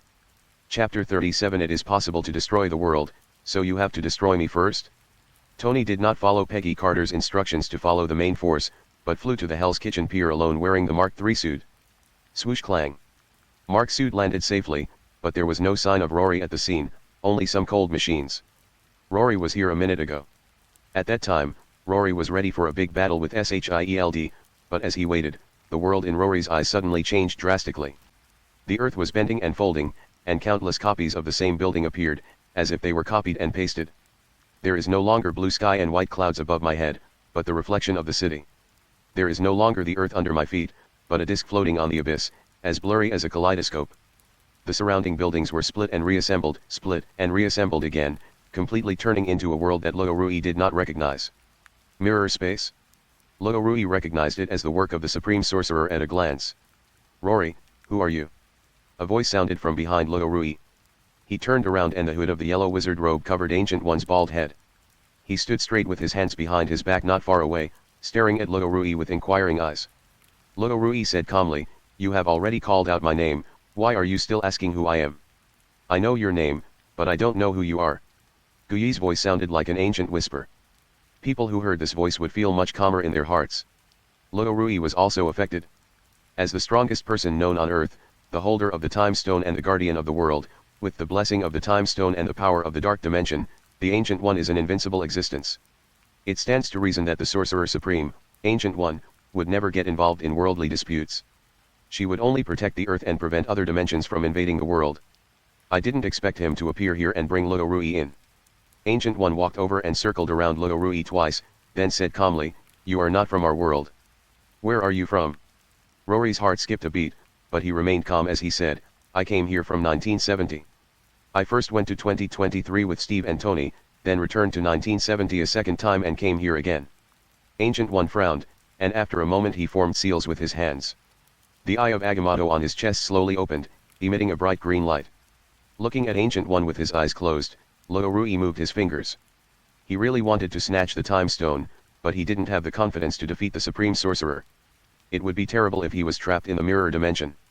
You can see it but you can't eat it, how tempting. Several phantoms appeared in Ancient One's body, as if traveling through time, and after a few breaths, it returned to calm. "I saw your past and future, but you suddenly appeared in 1970. Can you tell me about your past? No, because I don't know how I ended up in 1970, so. I'm sorry. Rory rejected the suggestion without even thinking.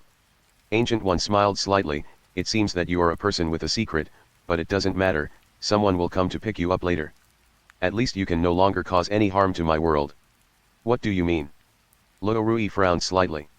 Ancient One smiled and said, Strange just contacted me. He told me that you were originally from his world and that you were very dangerous. So he planned to take you back and lock you up to prevent you from causing irreparable harm to more worlds. Luo was anxious and asked quickly, why are you doing this? Ancient One shook his head, because you created a new timeline. Although this matter is not my responsibility, I do have some responsibility. What a joke, what does this have to do with me? Luo didn't understand what Ancient One was talking about, but he definitely didn't want to go back to 2023. At the time when the Avengers was at its most powerful, Thanos was reduced to dust. How could he have 6 more cakes? Guyi made a casual stroke of his hand, and countless green threads suddenly appeared in the mirror space. There were some bright spots on each thread, 1 or 2 at least, and more than a dozen at most. Ancient One flicked one of the lines and said, you've time traveled before, so you should understand the principles of timelines. I don't really understand. I only know that the past cannot affect the future, and the present future may also be the past. Luo has not studied this topic and is only chatting. But what does this have to do with him? Guyi said, there are some bright spots on each timeline here. Each bright spot represents a person and also represents the anchor point of this timeline. As long as the anchor point is still there, the timeline will not have any problems. Guyi glanced at Luo and asked, do you know what the consequences will be if there is a problem with the anchor point? Rory shook his head. Page 30. This world will disappear, just like a dead tree that has lost its vitality, quietly waiting to die. Everyone, including you and me, will disappear. Then Guyi waved his hand, and only a green timeline remained in front of the two of them. Ancient One continued, beginning in 1970, your appearance caused the anchor point to change. Peggy Carter, who was supposed to be born, grow old, get sick, and die, became the new anchor point. The timeline branched off into a branch. Ancient One pointed at it and said, this is our current timeline, a timeline that shouldn't have existed. Rory was confused, is Peggy Carter's situation my fault? Guyi nodded, do you remember the little white mouse from the last experiment? You didn't take it with you when you left, and it happened to be found by Peggy Carter, and it happened to bite Peggy Carter. Do you understand? Rory suddenly realized that it was no wonder that Peggy Carter was still young after so many years, it turned out that she had mutated. Luo shook his head, even if it is related to me, I live here now. Why did you let Strange take me away? Ancient One sighed and said, Rory, I have seen your future. You will kill everyone here, Steve Rogers, Clint Barton, including Strange who is still performing surgery a few blocks away. You will kill all the Avengers, even me. Your future self is too terrifying, so you can't stay here. Strange, the Sorcerer Supreme from another timeline, will take care of you. The expression on Rory's face gradually turned cold. He did think about killing old Popsicle Steve, but he didn't think about killing other people. Maybe there were some other accidents in the middle. But this is not the reason for Ancient One to dominate his fate. Afraid that the world will be destroyed, so I want to destroy you first? Luo stared at Ancient One with cold eyes and asked calmly, what if I say no? When Guyi saw Luo's eyes, it was as if he saw the Luo of the future. So he said more firmly, it's useless, stop struggling. I want to try it. P.S. Thanks to the book friend really a child for the 100 reward. Thanks to the book friend I am Jingren for the 100 reward. Thanks to the book friend 202405170131389992 for the 200 reward. Thank you brothers for recommending tickets and monthly tickets. Please read on during the recommendation period, brothers, please help me. Chapter 38 I will bring war and destruction. Roar. Luo was so fast that he arrived in front of Guyi in the blink of an eye. Ancient One drew a circle with his hands and opened a rune shield. Wow. The fist shattered into pieces the moment it touched the rune shield. Guyi was shocked. She thought that Luo in the future would be terrifying enough, but she didn't expect that Luo now was already so strong.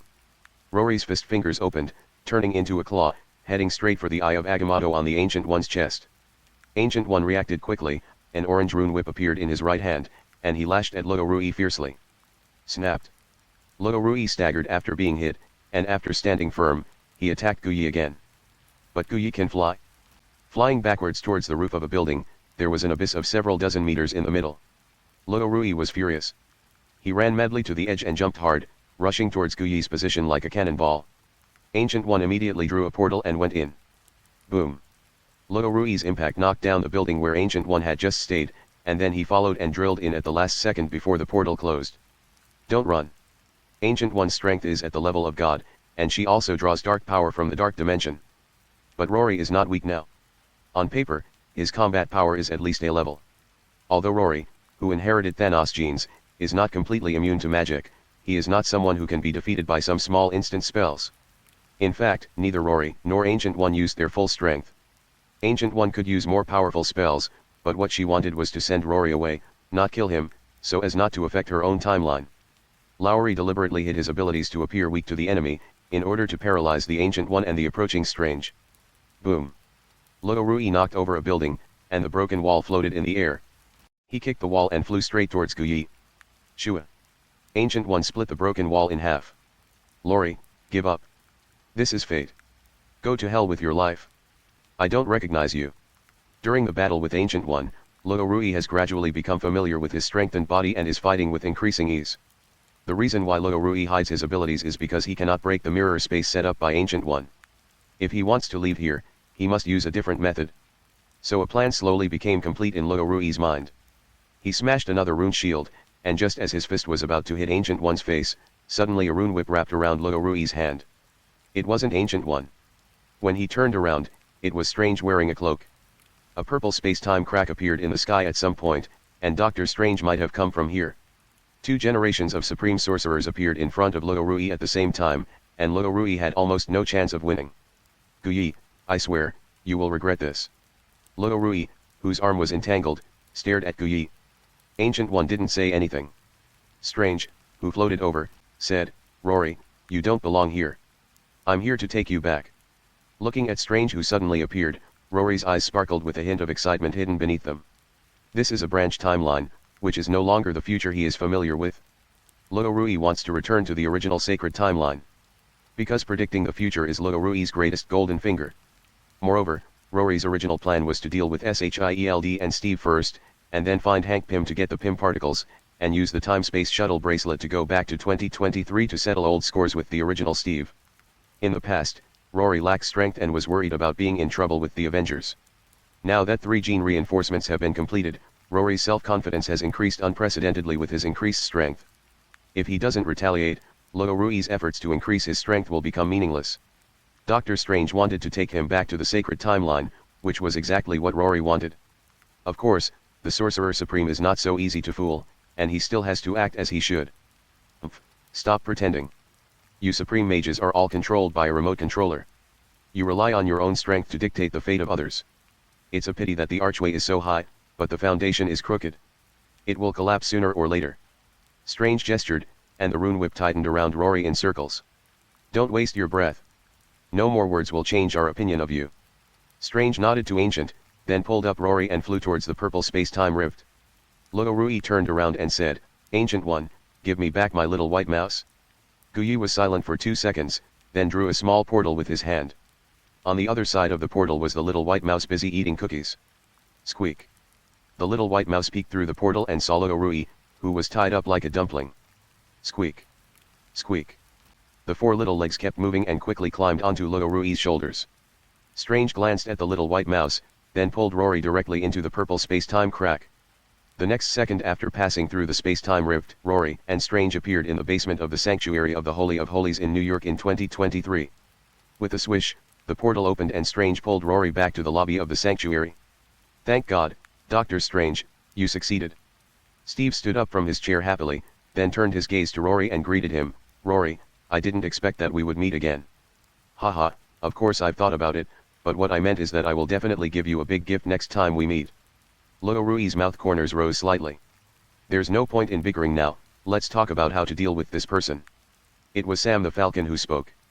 In the Sanctuary of the Holy of Holies in New York, in addition to Doctor Strange and Captain America Steve, there are also Sam the Falcon, Bucky the Winter Soldier, and War Machine Rhodes. Strange said, to prevent this man from destroying the entire timeline, I will imprison him forever in the Sanctuary of the Holy of Holies. He will remain here for the rest of his life. Isn't there a more direct way, like? Winter Soldier Bucky scratched his neck twice with his thumb, intending to kill Rory directly. No, he's just potentially dangerous. We can't do that before any harm is done. Hypocritical and false benevolence and righteousness. Several people took turns discussing Luo Rui's life and death, and they didn't seem to care about Luo Rui at all. Hee hee. Hee hee. Ha ha ha ha ha. Just as they were discussing heatedly, Luo Rui suddenly burst into laughter. What is he laughing at? How could I know? Maybe he's crazy. The laughter stopped abruptly. Rory turned to look at Strange and said softly, "It's a pity that you lost the time stone. The Sorcerer Supreme without the time stone is just a trickster." Strange frowned slightly. Luo Rui continued, "You don't think this little spell can tie me up? What's the meaning?" Page 31. The meaning is very simple. Ancient One has the time stone, and I can't do anything to him. It's a bit difficult for me to deal with two Supreme Sorcerers at the same time, so. Luo Rui became happier as he spoke. Strange's face changed drastically. "No. Quickly hold him down. It's a pity it's too late." Without the constraints of Ancient One and the Time Stone, Rory opened fire and instantly tore the rune whip apart, knocking the Winter Soldier closest to him away with one punch. The Winter Soldier crashed through the door of the sanctuary and rolled onto the street, startling the passers-by on the road. That's right, these are the plans that Luo Rui reformulated after entering the Ancient One mirror space. After the final battle to eliminate the Master, the Avengers dispersed and some left, and Rory just happened to take a ride back to the original sacred timeline. Doctor Strange doesn't have the Time Stone, and without that kind of bug-level prop, Rory can be said to have no worries at all. Call out. The rune whip appeared again, but Luo Rui held it firmly in his hand. "Come here you go." With a strong pull, Strange was pulled in front of Lowry and punched in the back. Boom. Strange crashed into the wall and disappeared down the hall. Captain America Steve and Falcon Sam reacted and rushed towards Rory at the same time. Steve without a shield and Falcon Sam with only a pistol are so weak. Snap! He hooked one hand around Sam's neck and blocked Steve's fist with the other hand, then raised his leg and kicked Steve in the waist, sending him flying out of the sanctuary. Chapter 39 Steve, I brought the war you wanted. Boom. Rory crashes through the roof of the Sanctuary of the Holy Trinity in New York and lands on the street with Falcon Sam in his arms. A few seconds later, several other superheroes came out of the sanctuary and stood not far from Rory. Steve said, "Rory, let Sam go. We can talk slowly if we have anything to say." Rory grinned and said, "Steve, you and Chameleon are related, right? You speak to people in a human way, but you change the channel when you see a ghost." Strange opened a portal for James Rhodes, and in a short while, James Rhodes had already put on his war machine and returned here. Several people stood in all directions and surrounded Luo Rui in the middle. Because the Falcon Sam was in Rory's hands, he was afraid to act rashly. "Rory, you can't get away. Let Sam go. Let's sit down and talk about whatever's wrong." Steve, the only one who understood Rory, immediately spoke to comfort him. Luo Rui shook his head and sighed, "You're so kind-hearted about paying in installments, but why are you only charging me interest and not doing anything for me?" Steve. Rory looked down at Sam the Falcon, Captain America's successor. Haha. Click. No. Falcon Sam didn't even understand what was happening before Rory twisted his neck in half and he died on the spot. Asshole. FKU. Several superheroes rushed towards Rory at the same time. Rory, who accepted all the attacks, took on the punches of the Winter Soldier and Steve, and took the lead in dealing with Strange, who posed the greatest threat. Bang. Strange's rune magic shield was shattered by Rory, who continued to move forward and hit Strange's chest hard. Although Strange used magic to defend himself in time, he was still blown away by Lowry, crashed into the wall and returned to the sanctuary.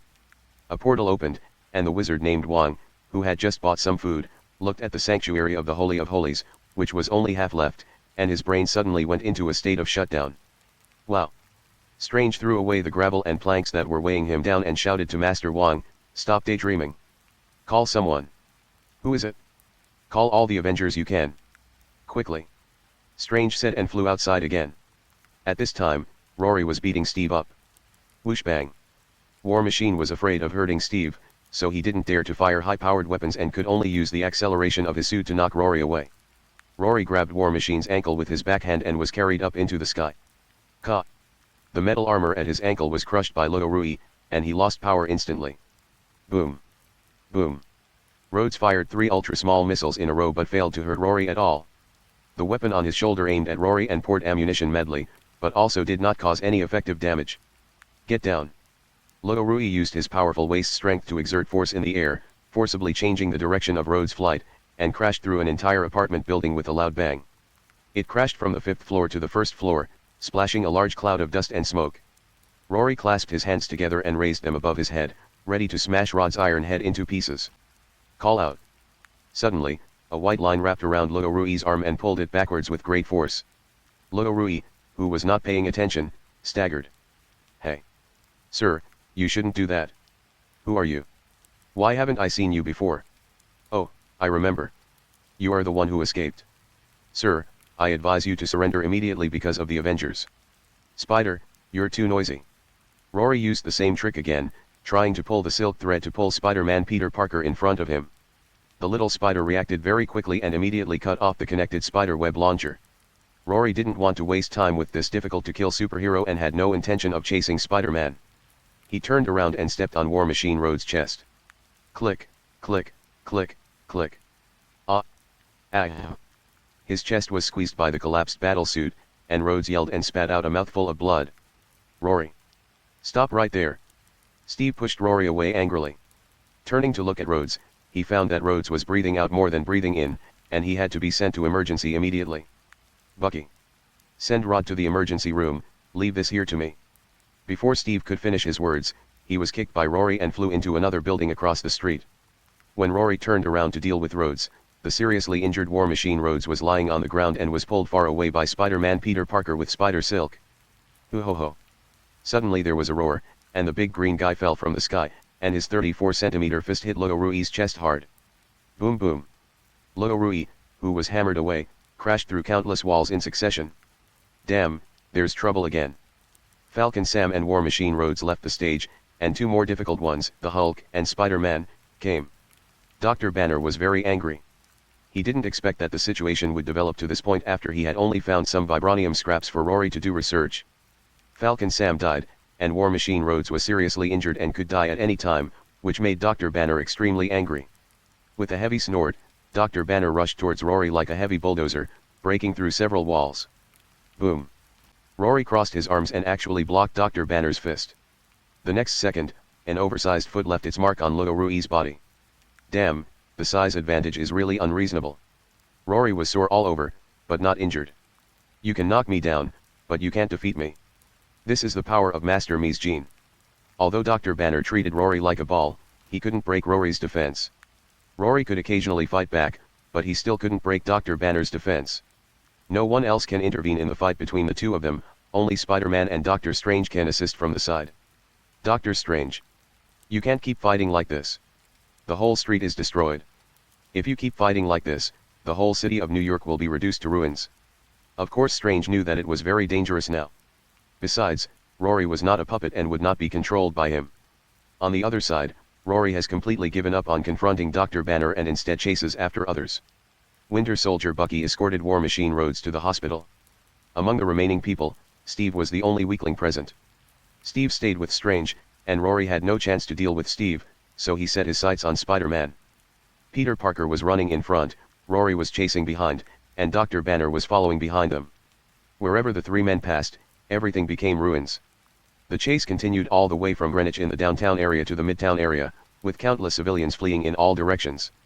Oh God, why don't you chase someone else? I don't want to fight you. Dr. Banner is more suitable for you. I think you must be tired, why don't you sit down and have a donut or a glass of lemonade or something? I wish you would stay away from me, oh no. The chatterbox Peter Parker never stops talking as he runs around. Chapter 40. Chapter 40, no, there are experts. Peter Parker swung on a spider web to the highest point of a building under construction in Midtown. He made a lookout gesture and looked at the ant-sized Rory below and said jokingly, hey, the stairs are not built yet, so you can't come up. Maybe I can take a good rest for a while. Rory climbed up the iron frame of the building very quickly, with Dr. Banner chasing after him, leaving a mess wherever he passed. The stabilizing frame was shaking, and even several of the tower crane's supporting frames were broken by Banner. Luo Rui seized the opportunity, caught the rope and continued to climb quickly to the roof. Roar. Banner now has only one idea, which is to catch Rory and beat him up. When the little spider Peter Parker on the roof saw Rory climbing up, he shot out spider silk and swung away again, but this time Rory did not continue to chase him, but went into the building. Dr. Banner followed in closely behind. Rory. I thought you were a nice guy. But you lied to all of us. Rory didn't know where to hide, and Dr. Banner yelled angrily. That was also forced by you. I was living well over there, but Strange insisted on bringing me back. Do you know why he brought me back? Because you superheroes wanted me dead. It was you Avengers who wanted to kill me. You killed Sam and almost killed Rod. Rory was wandering around the building. Dr. Banner couldn't determine Rory's location, so he stood there and walked around in circles. Luo Rui's sarcastic voice came again, you are only allowed to kill me, but not to fight back. What kind of logic is this? Wow. The next second, Rory suddenly appeared behind Banner with a sling around his wrist. Banner reacted quickly and immediately grabbed it with his backhand, but Rory dodged it easily. Swish, swish, swish. In the blink of an eye, Dr. Banner was tied up like a dumpling with a rope, and then Rory turned around and ran away. The injury on Banner's right arm from using the Infinity Stones had not yet fully recovered, and he was unable to completely break free from the ropes for a while. After running 2 steps and about to chase after him, Banner discovered that the other end of the rope had been firmly wrapped around the load-bearing column of the building at some point. Zhequa. Boom. Boom. As soon as Banner moved, he immediately broke the load-bearing column, which was not very strong to begin with. Luo Rui was not just dodging, but destroying the structure of the entire building. Now it seems that the effect is quite good. The nearly 50-story building under construction was cut in half and collapsed instantly, burying Dr. Banner alive in the rubble. The dust and smoke spread across 3 streets. Strange and Steve, who came later, looked at the flying ashes and were so shocked that they were speechless for a moment. Oh my god. This is terrible. Spider-Man Peter Parker landed beside Steve, holding his head in his hands with a look of horror on his face. Dr. Banner, who was buried alive, is unknown whether he is alive or dead, and Rory also doesn't know where he went. Strange formed seals with his hands and immediately cast a spell to clear the dust covering the streets. Steve and Spider-Man looked for people who were injured or in need of help. A strong wind suddenly arose, and under the effect of Strange's spell, the dust covering the city was immediately blown into the sky. Just as he was about to fall back to the ground, a figure suddenly rushed in front of Strange. Juggler, it's your turn. Rory grabbed Strange with one hand and clenched the other into a fist. Just when Rory was about to put an end to Strange, Strange's magic cloak suddenly flew out and tightly wrapped around Rory's arm, making it difficult to break free for a while. Call out. The spider silk was wrapped around Rory's other hand. Steve also ran back at this time, jumped behind Rory, and strangled Rory's neck with his arms. Rory pulled on the silk, and Spider-Man dug his feet deep into the asphalt and slid forward, still refusing to let go.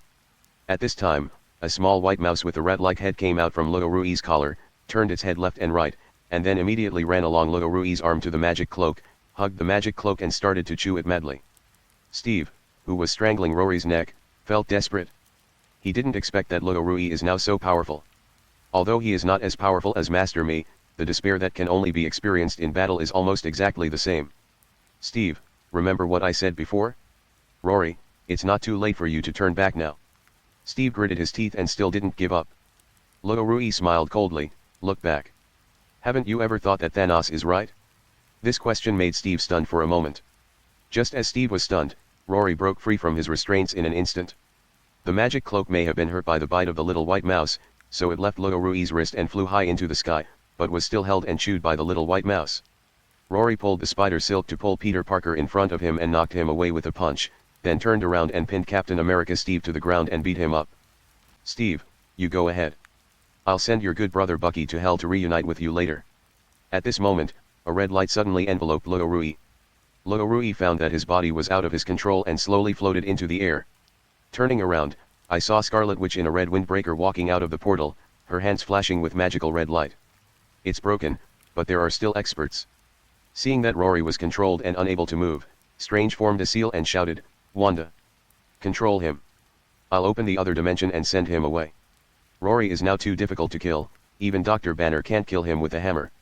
In order to prevent the city from suffering more serious damage, Strange decided to open an alternate dimension and send Rory in, leaving Rory to fend for himself in there. Wanda nodded and continued to manipulate magic to control Rory. Rory floated in the air and shouted to Scarlet Witch, Wanda, you can send me into the dimension, but you will lose your only chance to save Vision.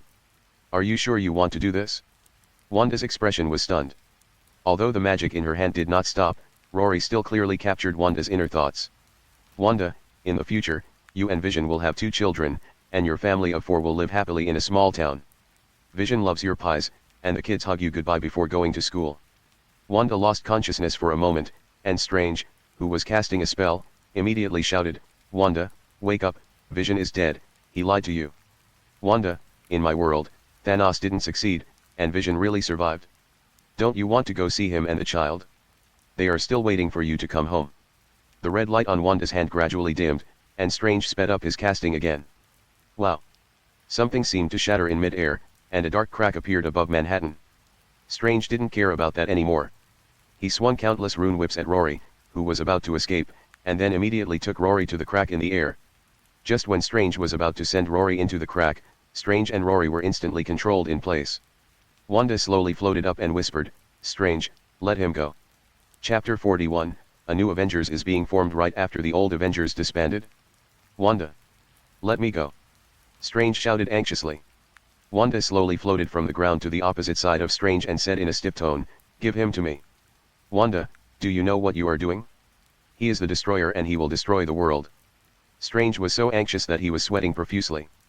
There is only a short distance to the space-time rift. As long as Rory is thrown in and the rift is closed, everything will return to its original state. But the Scarlet Witch with red eyes stood in front of him, and Strange's heart was in his throat, and it might fly out in the next second. "I ask you to give him to me." Scarlet Witch Wanda's magic and Strange's rune whip competed for Rory at the same time. Rory continued with a smile on his face, "Wanda, maybe you don't know yet, but Vision's body has been chopped into pieces, and some people are using him as experimental material." "Shut up!" Strange yelled, but it was too late. "Ah!" Scarlet Witch held her head and screamed loudly. The red magic spread out from her center and instantly shattered the rune whip that bound Rory. Seeing this, Strange wanted to catch Rory, but was fixed in place by Scarlet Witch's magic. The combat power of a true supreme level Strange can even be ranked S level, and he has no problem dealing with the A+ Scarlet Witch. But now Strange is only at the level of an ordinary wizard, and he has also lost the Time Stone. In terms of magic, the two can be said to be evenly matched. The two mages fought each other, and magical energy of various beautiful colors exploded. Rory fell back to the ground, adjusted his posture, and with a bang, he stepped on the ground and created a deep pit. It was so close, he was almost sent into the dimensional space by Strange. Then he looked up at Steve and laughed. "Steve, now that there are only two of us left, it's time to settle old scores." Captain America Steve Rogers had an ambiguous expression on his face. He originally just wanted to control potential risks, but he didn't expect to force out such a powerful enemy. Steve's expression was stiff and he was silent for a long time. Finally, he said, "Rory, look around you. Look at what you've done. What's so good about this? You captured me and wanted to imprison me for life, and even wanted to kill me. What qualifications do you have to judge me? Who do you think you are?" Rory walked slowly over to Steve. He chuckled and continued, "Steve, do you think that by rescuing those who disappeared and defeating Thanos, you, the Avengers, are the superheroes who saved the Earth and the universe? At least we did what we should do." That was the achievement of the Avengers, and although it did not belong to Steve alone, he was proud of it. "Haha, that's so stupid it makes me feel bad." Rory patted Steve's shoulder, "Have you ever thought that Thanos is actually right? Justice has never been killing, and Thanos cannot be just." Steve said this very firmly, because this is his belief. Rory smiled. "Steve, let me tell you a truth. Every planet with intelligent life is pregnant with a god seed. When the god awakens, the planet will be completely destroyed." Steve didn't believe it, his eyes fixed on Rory as he gradually approached. Page 33. Although Rory is very strong, he will not give in because Captain America will not run away. Rory, who was approaching, continued, "The condition for the true god to awaken is that the life on this planet reaches a certain number. Thanos is a descendant of the Eternals, who are slaves of the Celestials. Thanos believes that what the Celestials are doing is wrong, so he plans to randomly take away half of the life in order to prevent the Celestials from destroying planets with intelligent life in the universe." Steve shook his head firmly and said, "Impossible, you are lying to me." "Do I need to lie to you?" Rory said calmly, "Thanos is fighting against the gods, saving more lives and planets in the universe. He is like the balancer of the universe, and the Avengers destroyed this balancer. This is the just cause you are proud of. Not every planet has as many superheroes as on Earth. Those planets without superheroes will eventually be completely destroyed after giving birth to the Celestials." Rory broke Steve's heart because he regarded the cause of justice as more important than his life, as if it was his innate responsibility. But now someone tells Steve that the just cause you are doing is actually wrong. What is he then? What is the justice in his heart? The gods operate on the interaction of cosmic energy. To them, life in the universe is like cells parasitic in the body. It really doesn't matter to them which one is alive and which one is dead. Don't look at these people fighting each other. Even if Thanos destroys half of the life in the universe, it is only a temporary solution and not a fundamental solution. It is even a trivial matter for the Celestials. Because in the eternal life of the gods, time is the thing they care least about. As long as life continues to develop, the gods born will eventually wake up. Steve, go to hell with your justice. The New York War, which had been fought countless times, came to an end again. Steve Rogers, the spiritual symbol of America, died, and the military arrived and collected Captain America's body. Is Steve really dead? Perhaps. Even if people saw it with their own eyes, many people still didn't believe it. Strange and Scarlet Witch performed a magic show over Manhattan, and then both fell into another dimension. The space-time rift then closed, and the two never came out again. Falcon Sam died, and although War Machine Rod did not die, only the part above his neck and one arm could move for the rest of his life, which was no different from being dead. Dr. Banner returned to his human form and left sadly. No one knew where he went. The whole city and even the whole country were plunged into a sad atmosphere, and the government held a funeral for Captain America and Falcon. The wizard named Wong sealed off the sanctuary of the Holy Trinity in New York and used the knowledge of Camartage to try to find Strange's whereabouts. After attending the funeral, Bucky the Winter Soldier went to Wakanda. The Avengers currently have only 1.5 members left to disband, one of which is the absent Hawkeye Barton, and the other half is Spider-Man Peter Parker. The reason it's half is because Peter Parker isn't ready to be a true superhero yet. After this battle, Rory almost destroyed the existing Avengers. Although the superheroes were lost, the lives of civilians continued. The most obvious change in New York City was the sharp rise in crime rates. It is difficult for the police to deal with superpower incidents, and they are completely helpless against high-tech weapons. Good neighborhood Spider-Man is either busy fighting crime or on his way to fight crime every day. On this day, Spider-Man, who had just arrested a robbery, returned home and found a stranger inexplicably in his house. One-eyed man in a black windbreaker, bald and salted egg. Peter Parker met this man at his father Iron Man's funeral. "Excuse me, sir." Nick Fury sat in a chair and said calmly, "I already know what happened. The reason I came to see you this time is to invite you to join SHIELD. I want to form a new Avengers alliance." "But, sir, Nick Fury walked up to Spider-Man Peter Parker and patted him on the shoulder. "Kid, I believe you can do it. We must work together to deal with the man named Rory. But everyone is gone, I was there too, and I couldn't stop him. I'm sorry." Chapter 42, Doing What Scientists Should Do. At the new Avengers base, Nick Fury pulled out a photo and said, "This is the news we just received a while ago. A man named Rory has appeared in the central region, but his whereabouts are unknown." Hawkeye Barton crossed his arms and said, "I'm afraid we're no match for him with just a few of us. So I'm going to form a new Avengers alliance and gather more superheroes with superpowers to fight Rory together." Maria Hill pulled out a list and said, "This is a list of all the superpowered candidates we've collected so far. What we need to do now is choose the new Avengers from among them." While they were busy discussing how to form a new Avengers, Rory had already driven to their destination, Chicago. The Chicago metropolitan area has a population of over 900 million and an urban population of over 270 million, making it the third largest city in the United States.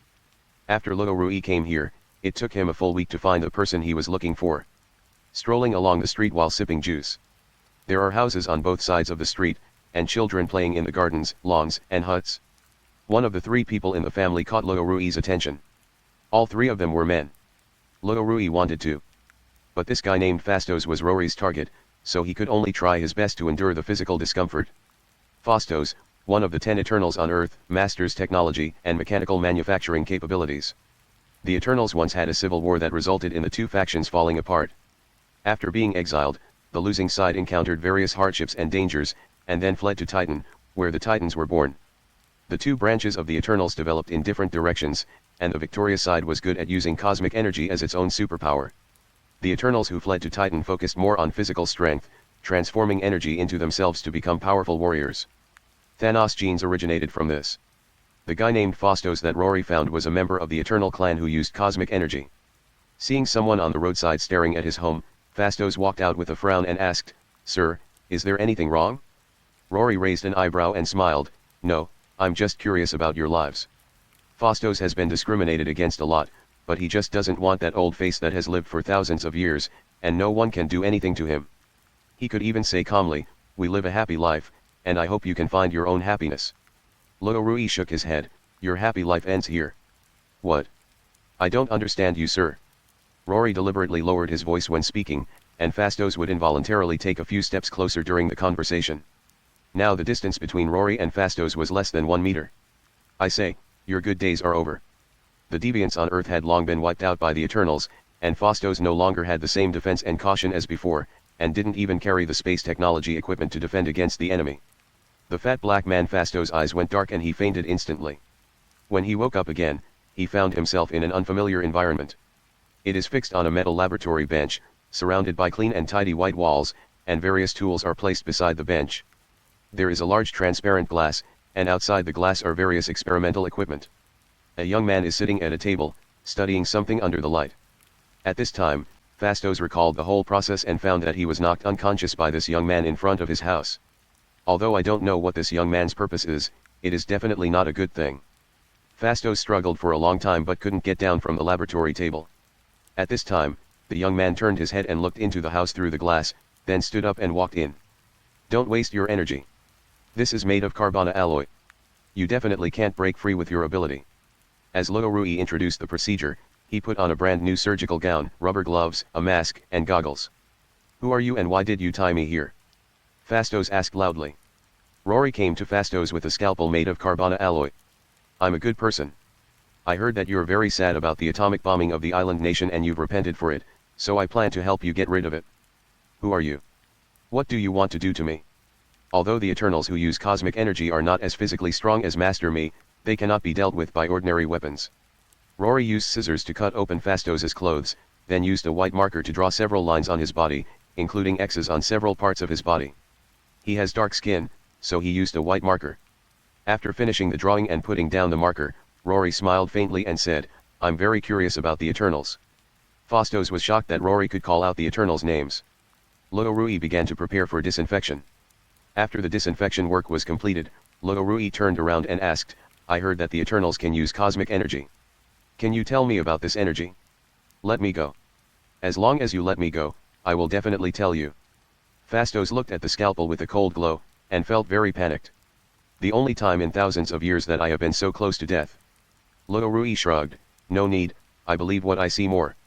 In the recent New York battle, Lowry himself had very obvious shortcomings.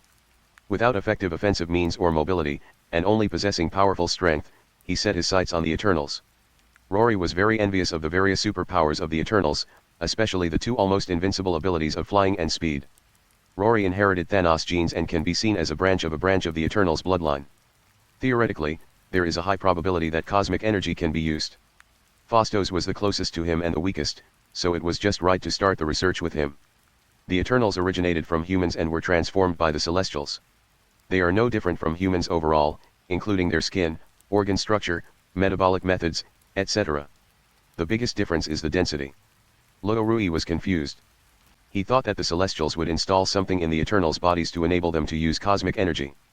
Now it seems that this is not the case. Rory murmured curiously, where is cosmic energy? How is it used? Energy law. Source of conversion method. You probably don't know either. Never mind. I'll just study it myself. After a busy whole day, Rory dismantled Fastos into countless pieces. As for when he died, Rory didn't know and didn't care. Chapter 43. He now wants to know what form the cosmic energy exists in. Chapter 43, The Secret of Eternity. Blood cells are highly active, and their cell membranes are different from those of humans. Could this be the reason they conduct cosmic energy? Rory compared his own blood with the blood of the Eternals, and the similarity was almost 99.99%, with only this one difference. But it is strange that cosmic energy is not found in the blood. Will there be no energy left after death? Rory was unwilling to give up and continued to search in other parts. Heart. No. Brain. Still no. Fastos searched through almost every part of his body, but still couldn't find anything different. That's weird, it shouldn't be like that. As long as it is energy, it must exist in some form. Whether you can see it or not, it is there. Regardless of whether it can be used or not, the first thing Rory needs to do is to confirm that cosmic energy really exists. Is a dead one not enough? Do we need to catch a living one? Rory sat in the chair in a daze for a long time, then turned his head to look at the only pair of skeletons left. Just when he was about to give up, his eyes suddenly focused and he quickly put on gloves and walked over. And bone marrow. Bone marrow is the main hematopoietic organ, containing hematopoietic stem cells and various stromal cells. The Eternals have nearly infinite lifespans. The biggest problem in maintaining infinite lifespans is metabolism and stem cell hematopoietic function. The blood of the Eternals contains the function of conducting cosmic energy, and its source is the bone marrow. Therefore, the source of the Eternals' cosmic energy is most likely in their bone marrow. But the next question made Rory feel troubled. Phastos' bones were very hard and the scalpel could not cut them at all. I'll smash you open even if I hit you. I want to see how hard you are. S.H.I.E.L.D's temporary base was set up in the suburbs of New York. Nick Fury sat at his desk reviewing the files of all the superpowered people. Maria Hill walked in at this time, and Nick Fury looked up and asked, "How is the recruitment of new Avengers going?" "It's going pretty well. The people sent to Asgard reported back that Thor, the god of thunder, can't be contacted for the time being. Thor is following the galactic meddlesome squad everywhere, and it's not easy to get in touch with him." "Did Dr. Banner find it?" "I found it. After returning to a normal human form, I found myself an ordinary job. In the Battle of New York, Rory caused Dr. Banner to lose his teammates. Although he had a strong body, he suffered a serious mental blow. Dr. Banner suffered a mental blow and never transformed into the Hulk again. He also lost interest in academic research and simply found a job as a screwdriver in a factory." Nick Fury handed a thick stack of files to Maria Hill and said, "These are the shortlisted candidates. Find a time to arrange for someone to contact them." "So many? Are you trying to create an army of Avengers?" S.H.I.E.L.D. maintains a list of superpowered individuals around the world who are prohibited from using their powers in real life. Go ahead and do it. We'll talk to you when Carol Danvers gets back." Nick Fury felt regretful. If Doctor Strange and Scarlet Witch Wanda were still there, perhaps the problem could be solved easily. Now he could only wait patiently for Captain Marvel's return. More than half a month passed in a flash. In the past half month, Nick Fury has been constantly contacting various superpowered people to prepare for the work of the new Avengers. Rory was also busy.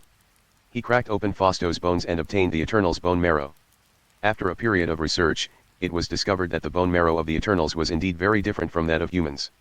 There is a special substance in the bone marrow that absorbs cosmic energy all the time. Even though Phastos is dead, this substance still maintains its activity. After absorbing cosmic energy, these substances will convert the energy and transfer it to bone marrow stem cells, which will then produce fresh blood that can conduct cosmic energy. As long as the cosmic energy exists, fresh blood will never stop being produced. This is the real reason why the Eternals can have infinite lifespan. Rory is very envious of this substance, but he is worried whether the substance can be integrated with his own bone marrow, and perhaps it can replace the existing Thanos gene after injection. After studying the secrets of the Eternals, Rory immediately began to study that mysterious substance. After just a few attempts, Rory successfully extracted this mysterious substance. Using your own blood for testing can allow for perfect fusion, but the problem is that the blood will be metabolized quickly after fusion, and the absorbed energy cannot be converted through hematopoietic function. So the question is, how does he inject the substance into his bone marrow? An ordinary needle cannot be inserted, and he cannot make a second-rate needle. Currently, the only country known to have sufficient technology and materials is probably Wakanda, an African country that has the most advanced technology on Earth but still uses spears as weapons. And judging from his current relationship with the Avengers, Wakanda would definitely not help him. Headache. Although carbonar alloy is not as strong as vibranium, it might be worth a try. At least 2 bone marrow punctures are required. The first time, the bone marrow and the substance are removed for relevant experiments. After confirming that there is no problem, the second injection puncture is performed. If other problems are encountered in the process, more punctures may be required. Rory didn't want to suffer this, but there was nothing he could do. Doctor Strange and Scarlet Witch might come back at any time, as well as Thor and Captain Marvel. If you want to live a good life, the only way is to continue to become stronger. Rory then immediately called the manufacturer of carbon alloy materials. "Hello, this is Bowood Smelting Company. How may I help you? Can you make 16-gauge bone puncture needles out of carbon alloy? If you can, I'd like 2 sets. Carbonar alloy is also called carbon steel nanometal. Its hardness is second only to vibranium. Dr. Octopus's claws are made of this material. It is artificially synthesized, but the price is a bit expensive." "Okay sir, please wait a moment." A few minutes later, the customer service representative replied, "Sir, our company can make it, but you need to confirm the style and specifications on site, and pay a 50% deposit after confirmation." Rory thought for a moment and replied, "Give me an address and I'll go there when I can." He wrote down the address and hung up. The trip to Chicago was basically over here. All the bone marrow tissues were collected, and then Fasto's body was packed into an iron box. When leaving, we found a place to bury it or sink it into the lake. A few days passed in the blink of an eye. Rory extracted all the substances from Fasto's bone marrow and then drove away from Chicago. The Bowood Smelting Company, headquartered in Philadelphia, is a professional smelting company and the only company that Rory could find that possesses carbona alloy. It was a few days later that Rory arrived at the Bowood Smelting Company and was immediately given an exceptionally warm welcome. "Sir, we have prepared a lounge and sumptuous meals for you. Please follow me." As the saying goes, skilled people are daring. Rory didn't know what this company was up to, but he believed he would find out soon. Following the receptionist into the lounge, there was a large sofa, an extra-large TV, and a coffee table filled with a variety of delicious food, drinks, and even cigars. Rory didn't touch those things. Just a few minutes after sitting down, the door of the lounge was opened again. P.S. Thanks to the book friend for the reward of 1,666. Thanks to my brothers for the recommendation tickets and monthly tickets, keep going. Don't stop. By the way, I would like to ask for some follow-up reading data. The condition for promotion during the recommendation period is to follow up reading data. I would like to ask my brothers to lend me a hand. Chapter 44. Let's cooperate. You come and help me deal with the Avengers. The person who came in looked very familiar. It took Rory a few seconds to remember who he was. After the visitor sat down, he said with a straight face, "Rory, although we have never met, I have heard of your name a long time ago. What does General Ross want to talk to me about?" Rory asked indifferently. "To be precise, I'm a former Army Lieutenant General. My current position is Secretary of State, specifically responsible for the management and control of people with superpowers. Ross has an extraordinary obsession with people with superpowers. The Sokovia Accords were proposed by this old guy, and he personally formulated and implemented the agreement. He wanted to supervise and control the actions of the Avengers at the time, which eventually led to the outbreak of the Avengers Civil War. Although the Avengers fell apart, some Avengers led by Iron Man Tony signed the agreement, and General Ross was officially promoted to Secretary of State for this achievement." Rory asked curiously, "Are you coming to see me to supervise me?" He didn't believe that Ross didn't know what he had done in New York, but he still came. Rory couldn't think of what else General Ross wanted to see him about. General Ross's mustache curled slightly as he said, "I've read your report. It states that you are an excellent biologist who can develop a super serum single-handedly. I believe there is great room for cooperation between us." The reason why General Ross knew all this was naturally because he got the information from the Avengers. Although Steve will not tell General Ross directly, Falcon Sam and War Machine are both military personnel, and any news about this must be reported. Especially after seeing Lowry's performance in New York, Rose became more determined to work with Lowry. Rory became interested and asked, "How do you want to cooperate? Or to put it bluntly, what do you want and what can you bring to me?" Seeing Rory's straightforwardness, General Ross stopped beating around the bush and said directly, "I want a super serum, a very strong one. As for what I can give you, you can ask for anything I can satisfy you." "Really anything?" General Ross nodded slightly. Rory tapped his fingers on the armrest of the sofa twice, and after a moment of contemplation, he said, "We can cooperate. First, I need an official identity, and someone to help me clarify the New York incident through official channels." "No problem, I can send you the appointment documents for the military research consultant right now. Page 35. Rory shook his finger.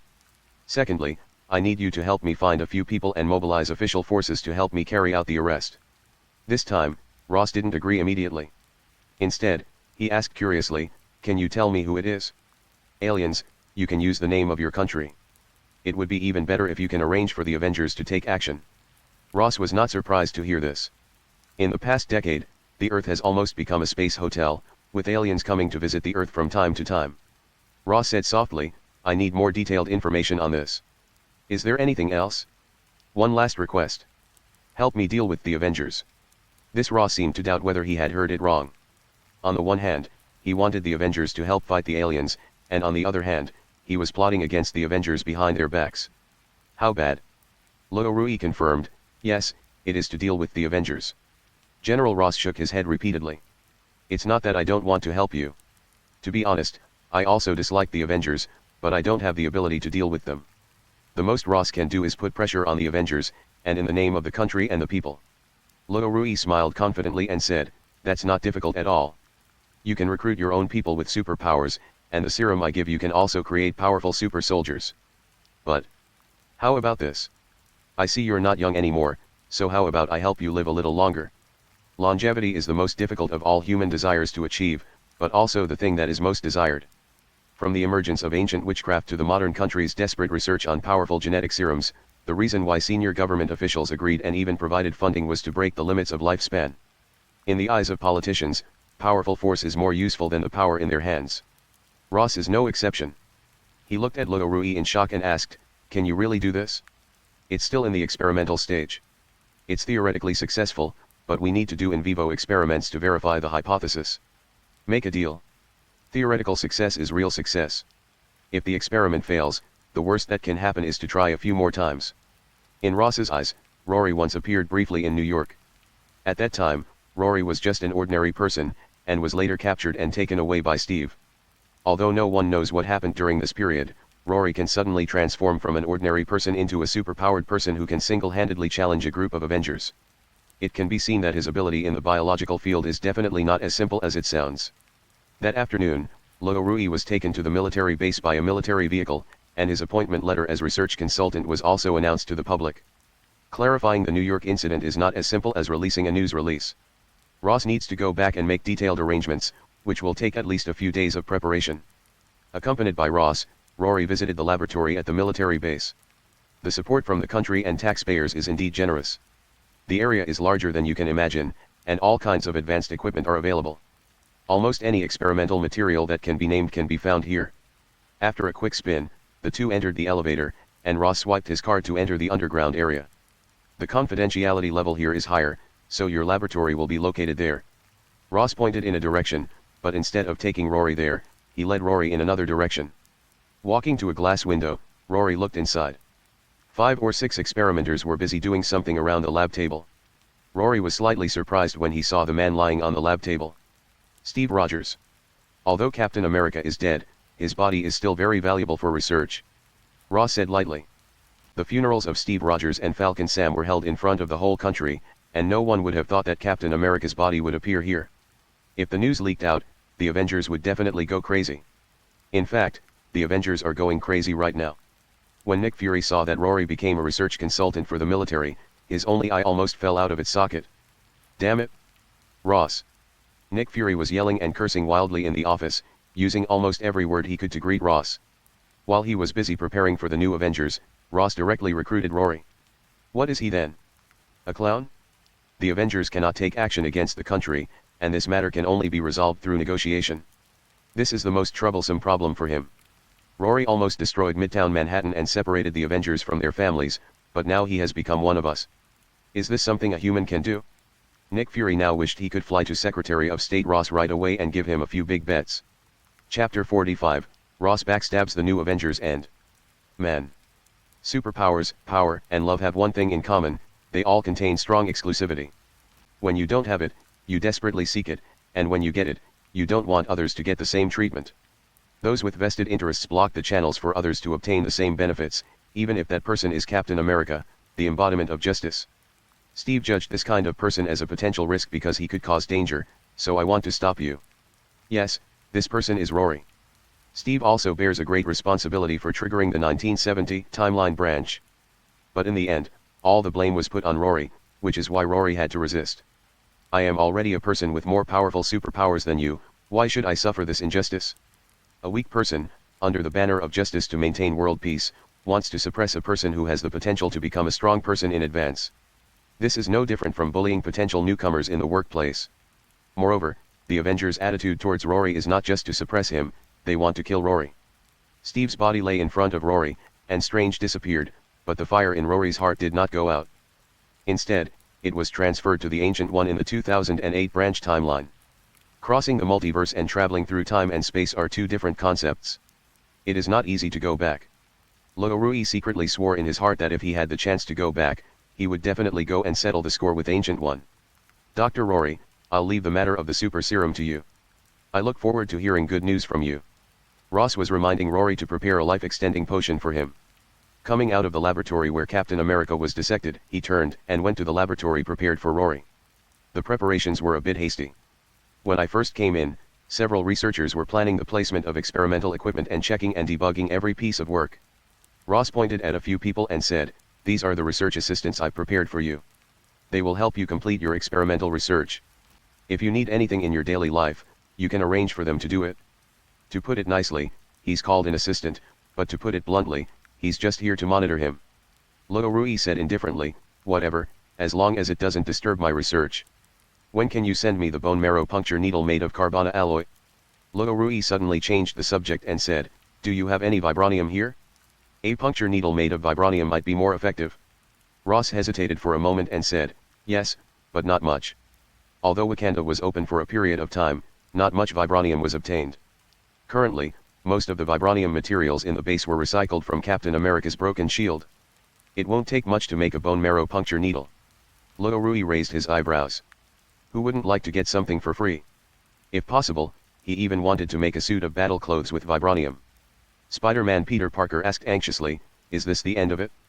Of course we can't just let it go like this, but Rory is a military man now, and we can't take action against the military. Nick Fury was evil to begin with, and now he's even more pure evil. Hawkeye Barton asked, it's an indisputable fact that Rory and the Avengers fought a big battle in New York. He should be put on trial. Although Hawkeye Barton has no superpowers, he is an original shareholder of the Avengers, and his pressure will put Nick Fury in a dilemma. Maria Hill on the side quickly spoke up to persuade him, Clint, this matter was promoted by Secretary of State Ross, and Nick Fury didn't want this to happen. Hawkeye Barton persisted, can the Secretary of State change the fact that the Avengers were killed? If all politicians treat the Avengers in this way, then I'll have to consider whether I should quit the Avengers. Clint Barton will never give in. He did not sign the Sokovia Accords, and he also represents the attitude of the Avengers. If even he gave in, it would be a complete betrayal of the Avengers and his former comrades. At the same time, Barton also categorizes Nick Fury as a politician, alluding to the fairness of the Avengers' leadership. Nick Fury himself is also in a very difficult situation.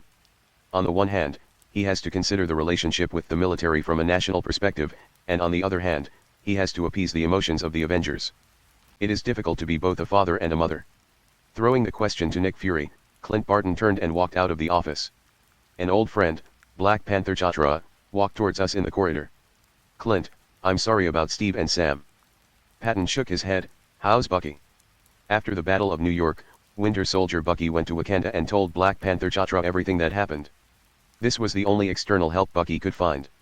After learning that Nick Fury was going to form the new Avengers, Black Panther Chatra immediately took Bucky back to New York. He's fine. You should also cheer up.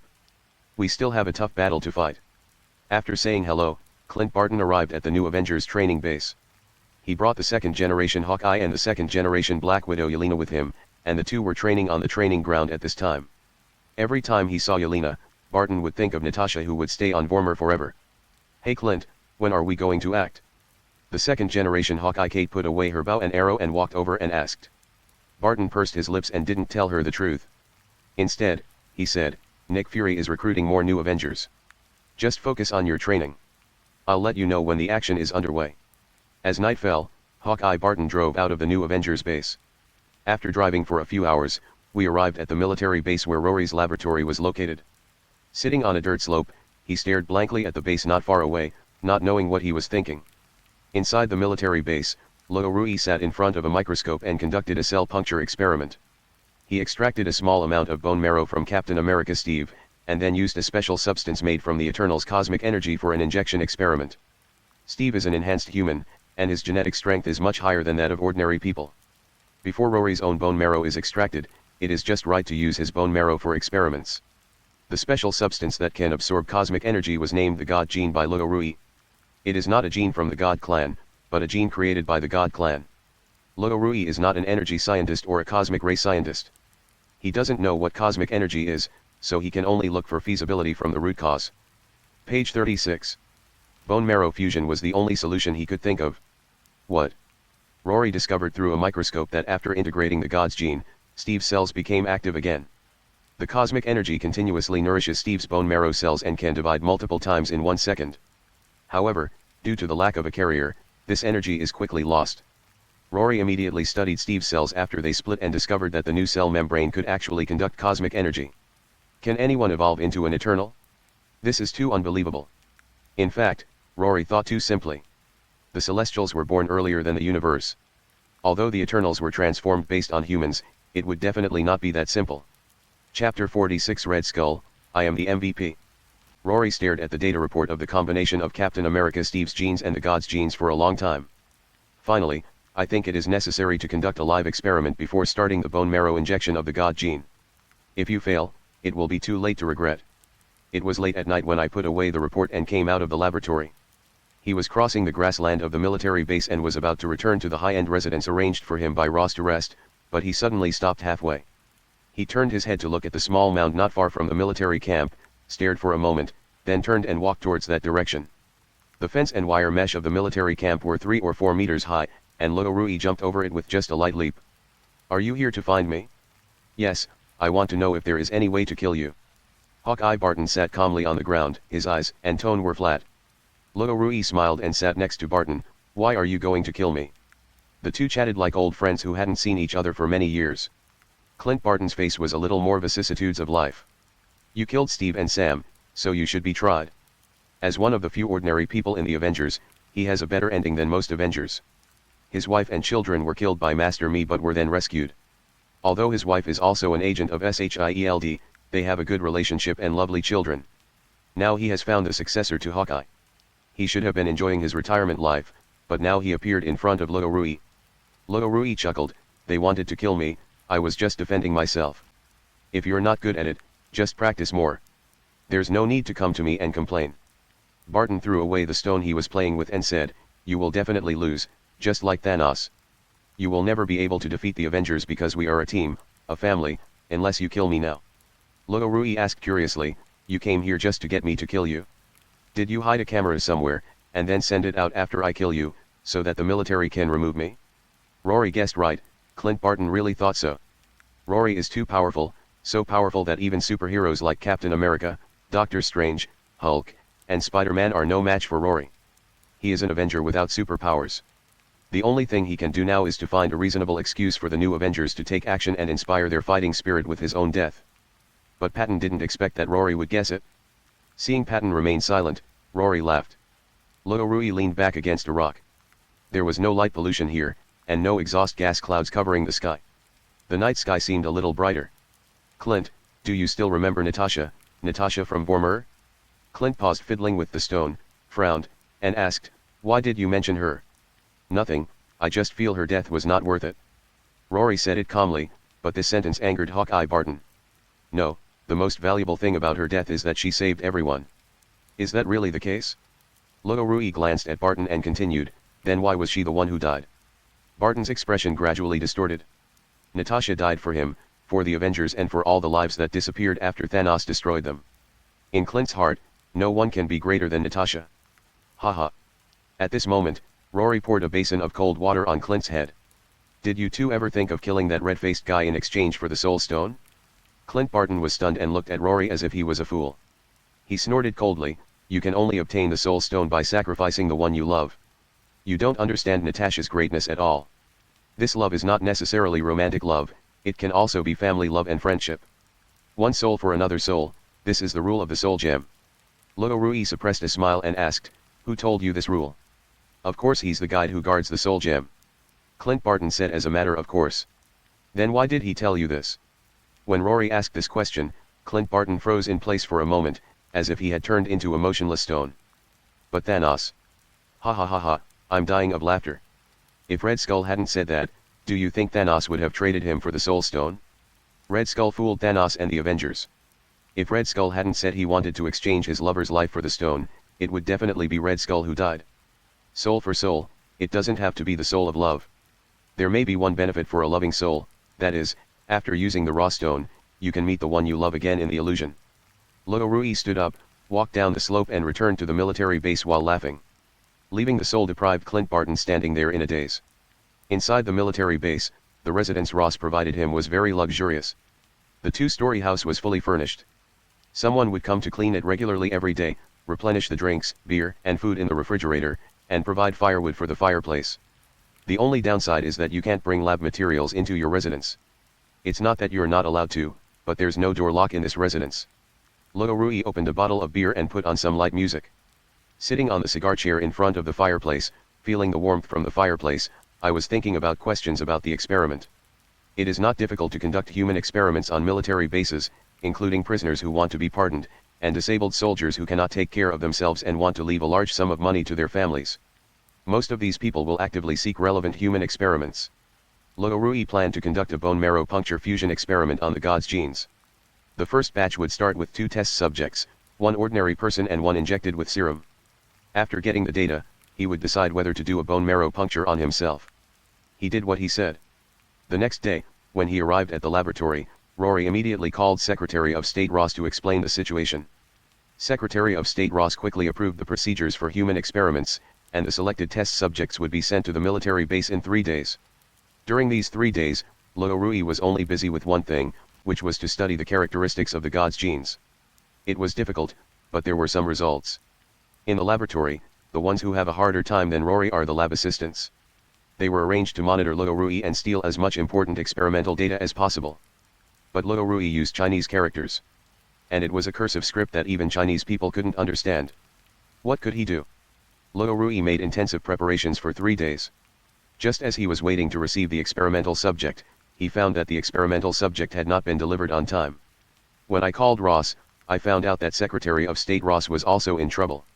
The Secretary of State was sued by SHIELD and the Avengers to Congress on the grounds of national security, and all related experiments were stopped.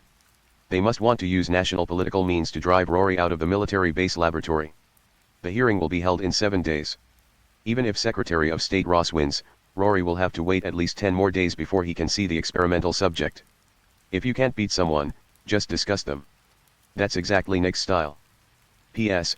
Thanks to the book friend 202206291332341794 for the reward of 100, and thanks to the book friend 202502092046136770 for the reward of 100. Chapter 47, A Villain Who Wants to be a Superhero. Zhizzy. The little white mouse squatting on the table stood up and looked at Luo Rui with its bright little eyes. When Rory took out the syringe with a needle, the little white mouse actually showed a human-like expression of fear. Luo Rui's mouth curled up slightly. You are quite interesting, little thing. The needle slowly approached, and the little white mouse pushed the needle away with its pink little paws and squeaked twice. This kind of action with obvious tendencies can only be performed by creatures with a certain degree of intelligence, and mice are definitely not included. Luo Rui immediately became interested and asked, holding up the needle, you don't want to get a needle? Zhizzy. The mouse turned counterclockwise. Can you understand what I'm saying? Squeak turned counterclockwise again. Luo Rui put down the needle, placed his hands in front of the experimental body, stared at the white mouse on it, and continued to ask. Are you hungry? Do you know what a circle is? No. Luo Rui conducted several repeated tests and determined that the mice had extraordinary intelligence and could even distinguish most words. There are only 2 concepts in expression, yes and no. Yes will go counterclockwise, no will go clockwise.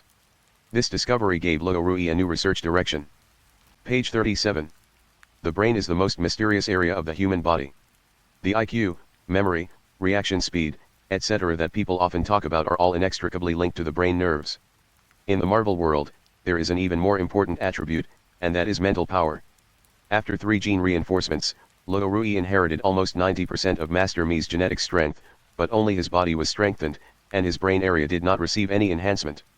The white mouse was injected with the same serum as Luo Rui, but what it got was an enhanced brain area. These are 2 completely different directions of evolution. Luo Rui immediately took out his notebook and made relevant records. Of course, blood drawing was inevitable. Even though the little white mouse begged with pitiful eyes, it still couldn't avoid the needle that Luo Rui extended. From before to after blood drawing, the changes in the mouse's expression can even be used directly as an emoticon package. Hey Angus. Angus was one of the experimental assistants arranged by Ross. When he heard Rory's call, he immediately ran over happily. Dr. Rory, what do you need me to do? Go and help me make a home for this little thing. A comfortable one. Angus thought it was something related to academic research, but he actually had to build a home for a mouse. Although I was complaining madly in my heart, I didn't dare to refuse. Okay Dr. Rory. Luo Rui extracted some blood from the mouse and put it into the instrument, then compared the data with his own blood. 1 serum strengthens 2 organisms and finally obtains 2 strengthening effects. This is a very good subject for Luo Rui. When the serum was first produced, Luo Rui programmed it according to his own genetic genes, so to be precise, Luo Rui's genes are flowing in the mice. No wonder the little white mouse is close to Luo Rui, it turns out the answer is here. When Rory was doing research, the mice didn't run around. They were either washing themselves, taking a bath, or finding a comfortable position to stare at Rory. When I get bored, I just crawl into Rory's pocket and take a nap. 6 days passed in the blink of an eye. During these 6 days, Rory produced several different serums, including the ordinary Captain America Enhanced Serum, the secondary serum extracted from mice, and the Eternal's hematopoietic stem cells extracted from Fausto's bone marrow. Hematopoietic stem cells stripped of the God gene have no strengthening effect, but can enhance human body functions and reactivate hematopoietic function and metabolic capacity. Although it cannot make people return to youth, it can increase life expectancy by 2 to 50 years, and the specific value will depend on individual circumstances. The experimental assistants recorded the entire process of Luo Rui's experiment, but still couldn't understand what Luo Rui was doing. Even the finished serum still did not find anything special after secondary research, and it was not even known what algorithms and means Luo Rui used to synthesize the enhanced serum. These sera have one thing in common, that is, they have all been genetically encrypted. The rewriting of the genetic code is like an extra lock that no one can open except Rory himself, who has the key. Luo Rui did not come to the lab the next day. Instead, he arranged for a military vehicle to take him to a prison outside Washington, D.C. This prison houses a super criminal, a super soldier created by Ross, and one of Hulk's arch-enemies, Brinsky. Rory got out of the car, showed the documents issued by Ross, and successfully entered the prison. Prison staff led Rory underground, opened a heavy iron door and entered the place where Bronsky was imprisoned.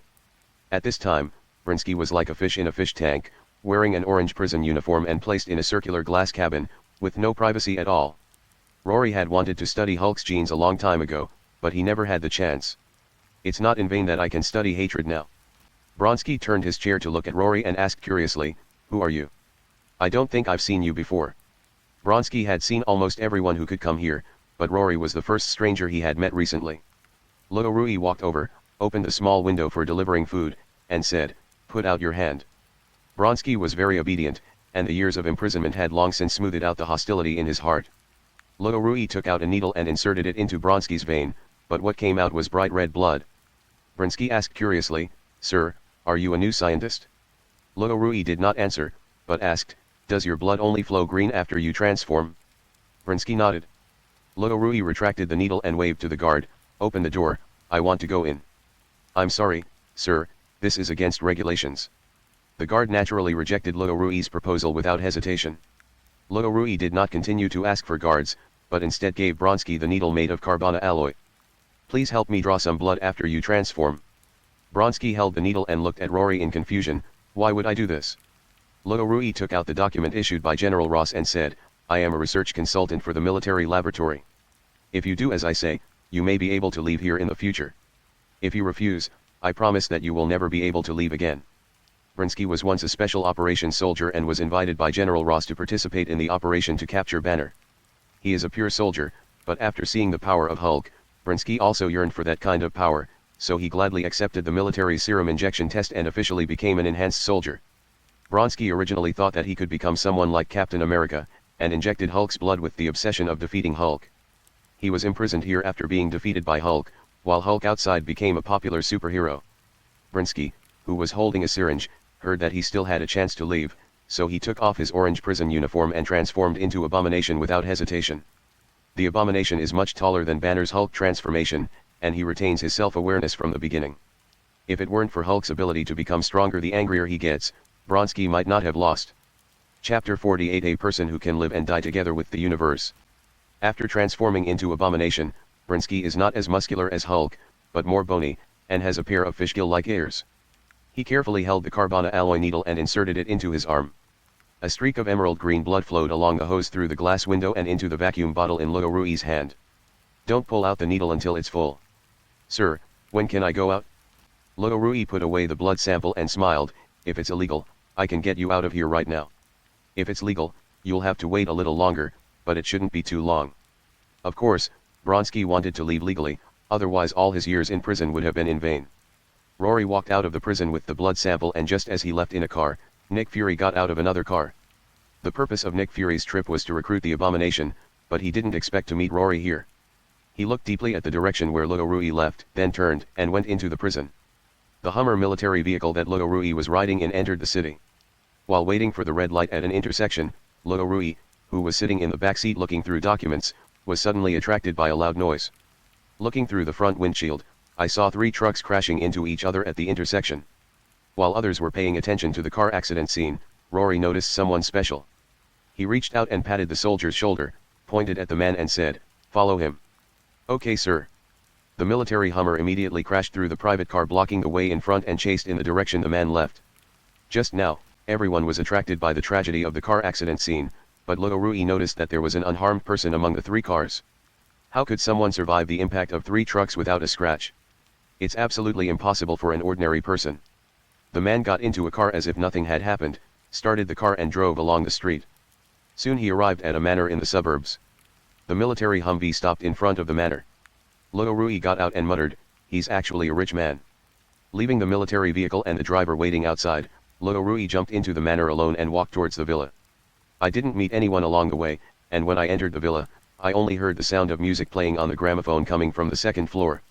I went up to the second floor and followed the sound of music to a study, but it was empty." Just as Rory was about to go somewhere else to have a look, the voice of the villa owner suddenly came from behind him. "Excuse me, who are you?" Rory turned around and confirmed that this man was the one who survived the car accident. He wore a green suit, a yellow shirt, white casual pants, and a colorful silk scarf on his chest. Although his outfit was fancy, he had a gentlemanly demeanor. Rory asked directly, "I just saw you were unharmed in a car accident. I want to know how you did it." "Oh, sir, you're a bit too curious. My name is Craig Hollis." "What's your name?" "Rory." Hollis walked in, holding a cigar in one hand and a glass of red wine in the other. He sat on the sofa and said with a smile, "Mr. Rory, there are people with superpowers everywhere in the world now. This should be nothing to be surprised about. The Battle of New York made people all over the world realize that there are aliens in this world, and after the Flash, people with superpowers have become more active than ever before. The public doesn't feel too surprised when some strange people with superpowers appear occasionally." After hearing the name, Rory pondered for a long time and finally remembered who this person was. "Mr. Immortal." Hollis smiled and shook his head. "Someone did call me that once, but that was a long time ago. Mr. Immortal is also known as the Supreme Human. His only superpower is immortality. He can be killed, but he can be resurrected infinitely. Even the star extinction cannot take him away. After death, he resurrects quickly and all previous injuries are healed, but if the injuries are non-lethal, he can only heal at a normal rate. If you have a cut, the quickest way to heal is to commit suicide." Page 38. Rory came over and asked curiously, "Mr. Hollis, are you really not going to die?" Hollis raised his hand and said casually, "Actually, I've had enough of life, but..." Puff. Hollis suddenly stopped talking in the middle of his words, slowly lowered his head, and found that a hand had been inserted into his chest at some point. "You." Hollis's head tilted and he died instantly. Rory. After pulling out his finger, Rory was shocked to find that the wound on Hollis' chest was healing very quickly, and it returned to its original state in just a few seconds. "Ouch, it hurts, you bastard." Immortal Mr. Hollis woke up, rubbing his chest, his face full of depression. He said, "Rory, you are so rude." Hiss. Ouch. One of Immortal Mr. Hollis's arms was torn off by Rory. After a few seconds, it did not grow back, but he screamed in pain. Rory then stomped on Hollis's chest, and the scream stopped abruptly. This time it took a few seconds longer than before.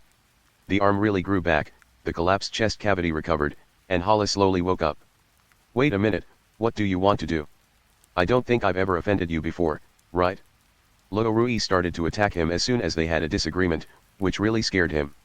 Rory smiled and took out his work badge. He said, "I'm a research consultant for a military laboratory. I'm very curious about you, so I'd like to invite you to come over and cooperate with me on some related research." Immortal Mr. Hollis shuddered instantly and shook his head repeatedly, refusing, "No. I won't go. Get out of my house quickly, or I'll call the police." Rory controlled the force and knocked Hollis unconscious with one punch, then carried him on his shoulder back to the military Humvee. "Drive back to base." Rory had an excited look on his face, as if he had found a treasure. The military Humvee quickly returned to the military base, and Rory carried Hollis straight to the laboratory. "Clear the lab bench and help me prepare the tools." First, Hollis was tied up with a restraint belt, and when he came over with a thick syringe, Hollis just woke up slowly. "Oh God, damn it, get that thing away from me." "Don't worry, Mr. Immortal, I will be gentle." Rory's actions were not gentle at all. He inserted a needle into the artery and began to draw blood frantically, drawing out a whole bucket of blood. Hollis's body shrank visibly, then quickly recovered within seconds. "Damn it! You're committing a crime." I'm going to sue you and send you to jail. Hollis struggled and yelled frantically. Rory gestured with a needle and said, Mr. Hollis, please be quiet. If you keep yelling, I promise to sew your mouth shut. Immortal Mr. Hollis fell silent instantly. Luo said indifferently, you are not going to die anyway, so what is there to be afraid of? Hollis countered, but it will hurt. Chapter 49, Having too many wives is also a trouble. Current Secretary of State Ross hurried into the laboratory. He hurriedly found Luo and asked, Luo, who did you kidnap? There was a news report on the phone, and the content of the news was the scene of Rory carrying immortal Mr. Hollis out of the manor. This news can be said to have given Shield an excuse at a critical moment, turning Ross, who was originally in an advantageous position, into a disadvantage in an instant. Seeing Rory's nonchalant expression, Ross said helplessly, breaking into someone's house and kidnapping them is one thing, but could you have been more professional when doing it? Not only did his wife release the kidnapping video, but she also held up a banner in front of the Capitol demanding we release them. What do you want me to do? Luo, who was concentrating on the experiment, paused, turned his head and asked, you still have a wife? The lab table was tilted against the wall, and immortal Mr. Hollis was tied to it with layers of restraints. Hearing Luo's words, Mr. Immortal smiled awkwardly and said, more than one. Immortal Mr. Hollis hadn't spoken a word since Ross came in, and it was only then that Ross discovered that there was another Hollis in the laboratory. The good news is that Hollis is still alive, and the public has finally received an explanation.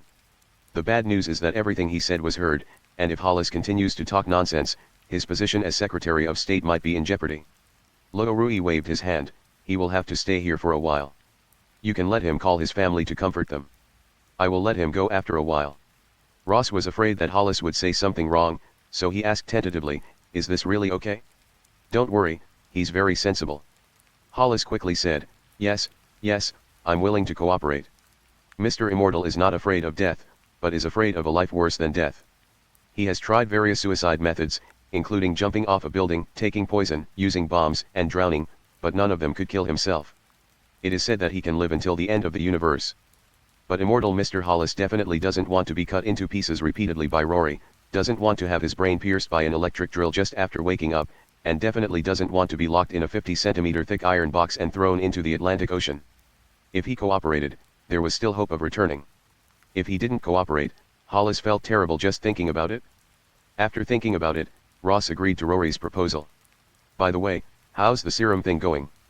The experiment can start at any time, as long as you can send me the experimental subjects. This really can't be blamed on Rory, because S.H.I.E.L.D. and the Avengers intervened, causing Ross to temporarily suspend the approval of relevant experimental procedures. If Ross were still a lieutenant general in the army, he wouldn't care about these things, but he is now Secretary of State and must play by the rules. Secretary of State Ross asked Mr. Immortal to call his wife and then left the laboratory. He still has a lot of work to do, especially dealing with the accusations from S.H.I.E.L.D. and the Avengers. Luo doesn't care about anything else, he only cares about his own experimental research. There is nothing much to study about Captain America Steve's serum, but the blood sample of Abomination is very special. It contains serious gamma radiation. The strange thing is that Bronski's blood does not have radiation in normal state, and it only appears after transformation. As for the immortal Mr. Hollis, current research shows that he is no different from ordinary people, and Luo has never found the real reason why he can be immortal. Hollis had been tied to the lab table for 2 days and was in extreme pain. Seeing Luo getting up from the lab table and trying to leave, he quickly said, Mr. Luo, please wait a moment. Rory turned his head and asked, what's the matter, Mr. Hollis? Mr. Luo, I also really want to know why I can't die. I'm willing to cooperate with your research. Can you please put me down? Don't worry, I won't run away, and I won't contact the outside world. I also really want to get rid of those women. To be honest, they always pester me every day. Rory felt like he was in Versailles. Rory thought about it and realized that Hollis only had the ability of immortality and could not cause any harm to him, so there was no point in keeping him tied up. So he walked over and untied the restraints on him, warning him, don't even think about running away. If I catch you, you'll be in great pain. I'm thinking about you. I understand, Mr. Luo. Don't worry, I will go wherever you go and will never disappear from your sight. Having regained his freedom, Hollis was in high spirits and dared to say anything. It is lunchtime now. Luo just left to eat. He will not eat with the soldiers in the barracks. A special chef will prepare meals for him and send them to the laboratory. Hollis didn't hesitate and sat down to eat with Rory, and poured himself a glass of red wine. Mr. Rory, is your superpower strength? I don't have superpowers. Rory is just an ordinary physics researcher. It is understandable that he comes to the Marvel world as an ordinary person and wants to gain the power to protect himself, but there are always people who don't want him to do so. Rory now has two major hobbies, one is doing research, and the other is gaining greater strength through research. In addition, there are several small goals, such as killing the Avengers, and then returning to the 08 universe to find Ancient One and settle old scores with the Avengers there. Hollis asked in surprise, "You don't have superpowers? Are you kidding?" Rory shrugged. "I study biological genetic enhancement, which is to gain stronger power by constantly modifying genes. It's different from people like you who are born with superpowers. Rory has come this far single-handedly, and no one is his backer. He suffered hardships and grievances, but so what? No one could stop him from becoming stronger, and anyone who stood in his way would be crushed by him." Hollis muttered as he ate, "Actually, I wasn't born with superpowers. It's been so long, I can't remember exactly when, but I had an accident. It seems my soul entered a certain place and was absorbed by a bright light. When I woke up, I had these superpowers." Rory remembered that Hollis's superpowers were naturally evolved, so he was called the Supreme Human. But if you think about it carefully, it doesn't seem right. Even evolution should have a process. Hollis simply skipped the intermediate evolutionary process and jumped directly to the final point of evolution. This is completely unreasonable. Although the Eternals have nearly infinite lifespans, they will die, and even if transformed by the Celestials, they still belong to the category of natural creatures. But Mr. Immortality is completely unreasonable and immortal, and his life form is completely in a different dimension. After lunch, Rory prepared to do a test using the God's gene and Hollis's gene. He wanted to see if there was any difference. Back in the lab, Hollis, who had regained his freedom, played a game on Rory's tablet. Rory took out the God gene from the refrigerator and went to the microscope. After putting Hollis' blood in it, he began to do a cell puncture test. After the God gene was injected, at the same time when the gene absorbed cosmic energy and began to divide cells, Hollis behind him suddenly screamed, and Rory, who was holding the puncture needle, was startled by him. "Shut up. I'm doing it." Rory just turned around and realized that something was very wrong with Hollis. Chapter 50, it seems that something extraordinary was discovered. Hollis's eyes are completely black, including the whites. He dropped the tablet on the ground and stood there, shaking, with his head tilted upwards in a weird posture. Page 39. Rory immediately turned on the camera to record. Time, 13:17 p.m. First record of the immortal gene test. After 3 days of testing, no immortal gene was found in the host's body. However, during the process of integrating the celestial gene, the host underwent unexplained changes. The host's body showed no noticeable changes, but his eyes were completely black, with no energy covering them. This is suspected to be caused by elements within the brain activating the retinal nerves. "My body is shaking unnaturally, my temperature is 43.5 degrees Celsius, my cells are burning and affecting my nerves, and I've lost control of my consciousness." After recording the physical characteristics, Rory took out a light-wave X-ray instrument, turned it on and performed a full-body scan on Hollis. Abnormal neural activity in the brain, suspected energy interference. After just a few seconds, the disturbed light-wave X-ray instrument began to smoke and then went out. Rory couldn't feel any energy, so he immediately looked for a magnetic field detector. As soon as it got close, the magnetic field detector exploded instantly. Puff. The magnetic field detector was also scrapped, and Rory had no way to fix it. Damn, what's going on? All the electrical equipment in the laboratory began to flicker and the lights flickered. Just when Rory thought something terrible was going to happen, calm was restored in an instant. Pata. Immortal Mr. Hollis fell limply to the ground and fainted. Rory picked him up and put him on the laboratory table, and gave him a simple full-body examination. His body temperature and cell activity had all returned to normal, only his brain nerves were still active. For example, when ordinary people dream while sleeping, it is a manifestation of involuntary activity of brain nerves. If the average person's dreaming brain nerve activity is rated at level 1, Hollis's current brain nerve activity level is at least level 7. Although Rory didn't know what happened to Hollis, he believed that there was a high probability that it was related to the God gene. His cell puncture experiment and Hollis's situation occurred at the same time, and it was hard for Rory not to be suspicious of this. Secure Hollis back with the restraints to prevent him from mutating or going crazy. This is how it's played out on TV, so a little caution won't hurt. Even if Rory isn't hurt, damaging the equipment or serum would be a problem. Not knowing when Hollis would wake up, Rory returned to the lab bench to continue observing Hollis's cell fusion. It doesn't matter if you don't look at it, but once you do, you'll be shocked. So much time has passed, and Hollis's cells are still dividing. Rory quickly turned on the recording function of the electron microscope. If Hollis's cells contain the immortality gene, and the God gene absorbs cosmic energy to create stem cells, oh my god. A perpetual motion machine? A cosmic god? If the cells contain immortal genes, and the God genes absorb cosmic energy to supply cell division, theoretically they can even reproduce indefinitely until they cover the entire universe. Theoretically, it is possible, but it is definitely impossible to truly achieve infinite reproduction. The amount of the divine gene injected by Rory is very small, only enough for a single cell. Once it reaches a certain amount, it will disappear due to insufficient energy supply. But what if these two things are injected into a person's body at the same time? This idea is crazy and dangerous, unless this person can withstand the energy of the entire universe and survive. Thinking of this, Rory turned to look at Hollis, who was still sleeping. Rory really wanted to give it a try, but he was afraid of breaking it. What's going on? Hollis slowly woke up, moved a few times and found himself tied up again. He turned to Rory, who was still doing the experiment, and asked, "Mr. Rory, why did you tie me up again?" Seeing that Hollis had woken up, Rory put down his tools and walked over to him, asking, "Mr. Hollis, do you feel unwell?" Hollis frowned and felt it for a moment, then shook his head, "No." Rory continued to ask, "Think carefully about what you experienced before you fell into a coma." Hollis knew Rory wasn't joking, so he tried hard to recall what he had just experienced. "After dinner, you and I returned to the lab. You did the experiment, and I sat on the other side playing games on my tablet, and then..." Hollis was stunned at first, then his eyes widened in disbelief.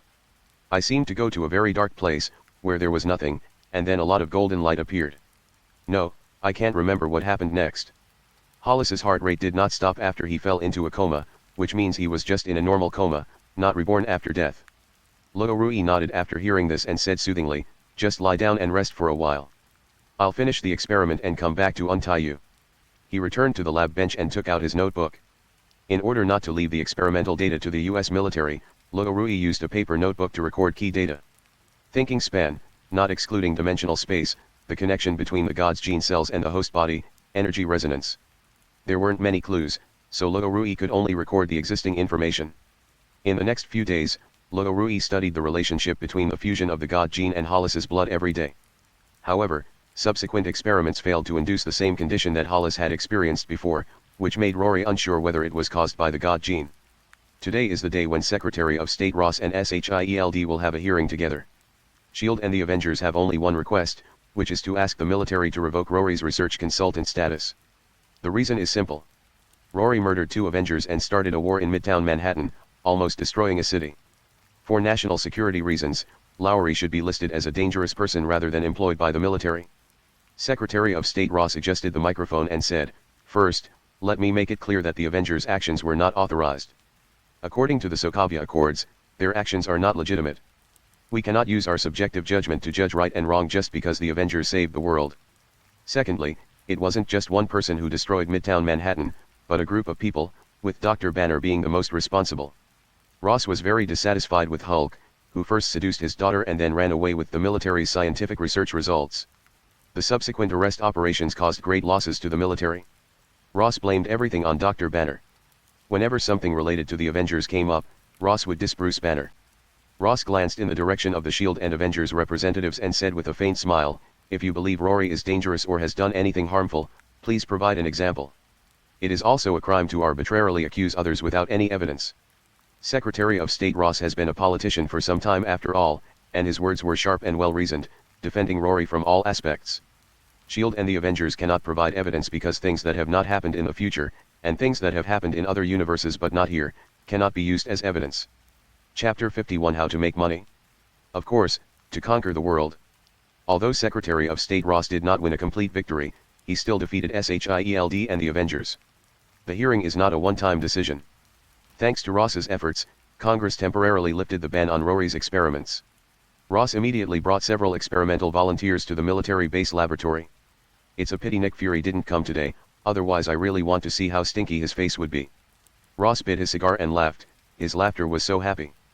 "The volunteers for the experiment have been delivered, 3 prisoners and 1 disabled soldier. The rest are up to you." After finishing his business, Ross was about to leave, but was called back by Rory. "Come with me to the lab." Ross's eyes lit up. Whether it was serum or life-extending potion, it was a good thing for him. The two took the elevator down to the underground laboratory. Rory opened the door and took out a pink potion from the refrigerator. Ross asked urgently, "Did it work?" Rory nodded. "This medicine has the ability to increase the activity of hematopoietic stem cells and reset metabolism. It's very effective.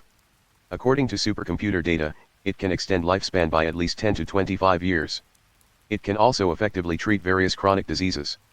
This potion was made by Rory based on 3 serums, mouse, Hollis, and God genes. If the mouse bites Peggy Carter, it can keep her youth from 70 to 08, or even longer.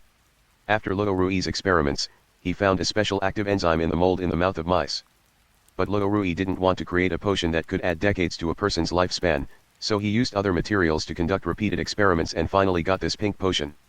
Ross was very excited after hearing this and said, "There will definitely be a lot of people rushing to buy this kind of thing. If I charge $1 billion per person. If $1 billion can increase life expectancy by more than 10 years, the rich will definitely rush to grab it." Rory was not interested in money and said disdainfully, "Why sell it for money? Haven't you thought of something more meaningful?" "Meaningful? What could be more meaningful than making money?" Ross was confused. This is the standard used by the capitalist world to measure a person's value. They don't care what the person is like. As long as the person is rich, he or she is valuable. Rory shook his head. "You win over politicians to support you as president so that you can change the world according to your own ideas, especially against SHIELD and the Avengers. For some bigwigs in the secular world, the temptation of longevity is definitely the first priority. If Rory doesn't want to show up in person, he can just let Ross do it for him. As long as the life-extending drug is proven to be effective, Rory will be the god of these people from now on." Ross was stunned for several seconds after hearing this, and then asked doubtfully, "You mean we should work together to control this country or even the entire world?" Ross is not an idiot. Rory's proposal cannot be without conditions. Based on the current situation, Ross believes that Rory's biggest enemy is the Avengers. He can control the country's top leaders and use the country's influence to deal with the Avengers. In this way, Rory doesn't even need to do it himself to get rid of the Avengers. Ross was half right. In fact, Rory wanted more. "What? Are you scared?" Rory smiled playfully. Ross said confidently, "I have nothing to be afraid of. This is exactly what I want." At this moment, a conspiracy against the whole world is being finalized in this laboratory. A biological scientist and a politician who came from the military, the two of them planned a shocking plan to seize the whole world. Page 40. The first thing to do is to determine whether the agent is effective. Research on human lifespan has never stopped. Rory handed the data to Ross. As long as he found a relevant professional organization, he could immediately determine whether the data was true or false. Ross hurried away with the experimental data, while Rory came to the place where clinical volunteers were received. The identities of these experimental volunteers were easy to confirm. The one with tattoos was a prisoner, and the one missing an arm was a disabled soldier. I took the information from the guard and flipped through it page by page. Among the 3 prisoners, one is a criminal who persecutes women, one is a gang member who is responsible for several deaths, and one is an economic criminal. None of them is a good person. The disabled soldier was not injured on the battlefield, but his arm was shot off by his teammate when he accidentally pulled the trigger during training. Because he was primarily responsible, the military office was unwilling to pay for his future living expenses, but he had a wife and daughter to support at home, so he volunteered to participate in this experiment so that his family could receive a large compensation. Rory signaled the guard to open the door, and after entering, he found a place to sit down. First, he asked the 3 prisoners, "Tell me, why do you want to participate in this experiment?" "Oh, what else could it be? Of course I want to leave prison." "I really don't like your question. Just tell me when you can leave." The second person to speak was a gang member, who looked fierce and vicious. Then Rory looked at the third one. "You can't tell what this person looks like on the surface, he's just an ordinary, normal person." Seeing Rory looking at him, the man stammered, "I was wrongly accused. I want to leave prison as soon as possible and go back to be with my family." Rory stood up and pointed at the rapist and murderer, "You two, follow me." The 2 men looked at Rory with disdain, and one gang member even thought he could break Rory's neck with one hand. Several guards took the 2 men to the laboratory and fixed their hands and feet to the laboratory table. Rory came to volunteer number 1 with a bone marrow puncture needle.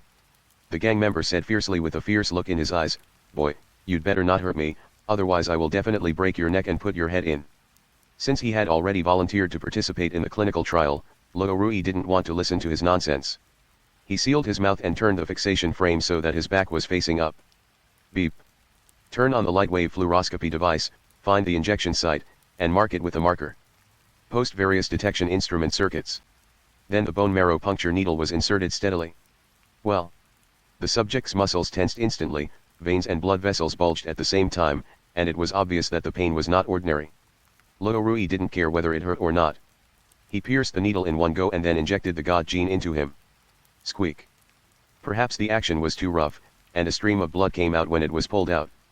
Clang clang clang. The experimental subject's whole body was twitching and shaking in pain, and the shaking fixed frame was making a clanging sound. Rory carefully observed the data on each machine and had no intention of caring about the life or death of the experimental subject. The data on the monitoring machine did change, and various values soared rapidly. A small amount of cell membranes with energy conduction functions began to appear in the blood cells. It can actually merge with ordinary humans. I'm afraid the Celestials would never have thought that any human would be able to obtain the special substance in the Eternal's bone marrow. The experimental subject has now returned to normal, with a fierce look in his eyes, and his body is becoming stronger and more symmetrical at a visible speed, as if he is ready to bite people at any time. Rory walked over, took out the puncture needle and inserted it again without hesitation. Chapter 52 Only God can extend human life. I'm going to kill you, I must kill you. The subject shouted while struggling. Subject number 1 struggled and stared at Rory with fierce eyes. Rory was speechless and said, "You are so stupid that it gives me a headache. Boy, you provoke me, I want." Subject number 1 continued to yell, but Rory ignored him and continued with his work. Then extract samples to test the item data. The final conclusion was that the god gene did play a role in him. The hematopoietic stem cells changed the morphology of blood cells and the metabolism, and were gradually restoring the man's physical fitness to its peak state. The strength of the skin tissue is also approaching that of the gods, and all the data prove that the experiment is successful. Even Rory himself didn't expect to succeed in one go. He pushed the experimental bed aside and waved to the guard outside, arrange for the next person to come in. The laboratory door opened, and the prisoner pleaded, "Sir, although I volunteered to participate in the experiment, could you please be gentler?" He didn't want to follow in the footsteps of subject number 1. But acupuncture is bound to hurt, and no matter what the result is, he has made an outstanding contribution to scientific research experiments. He is skinny and weak, and he only bullies women. He is definitely not a tough guy. The two guards failed to hold him down for a while, so Rory came over, picked him up and pressed him onto the experimental bed, and simply fixed him tightly with a restraint belt. "You guys go out, I'll handle the rest myself." After letting the guards leave, Rory connected the various instruments again. For the second live experiment, Rory prepared 2 potions, one was the super soldier gene serum and the other was the god gene. He wanted to see what would happen when the god's gene and the enhanced serum were combined in the human body. The serum is injected into the blood and the gene is injected into the bone marrow. First, the super soldier serum must be allowed to take effect and then injected into the bone marrow a second time. As usual, he screamed like a pig being slaughtered, and Rory covered his mouth as usual. First it was injected with super soldier serum and then placed in a bioenergy cradle for strengthening. The serum strength is not high, and using a more advanced bioenergy cradle, the serum strengthening is completed in a few minutes. Laugh. Pulling the man out of the biological energy cradle, the thin, weak and skinny man seemed like a different person. He didn't have Steve's perky butt, but he looked much stronger than before. "Wow me. Captain America? What kind of woman will I be in the future?" If it wasn't for collecting saliva, Rory would never take off the thing sealing his mouth. After collecting the sample, his mouth would be sealed again immediately. "You're a piece of, that can't stop eating." He was moved back to the laboratory table and reinforced with a restraint belt for a second time, and then the bone marrow puncture injection began. The dog who was just smiling cheerfully stopped smiling as soon as the needle was inserted into his body.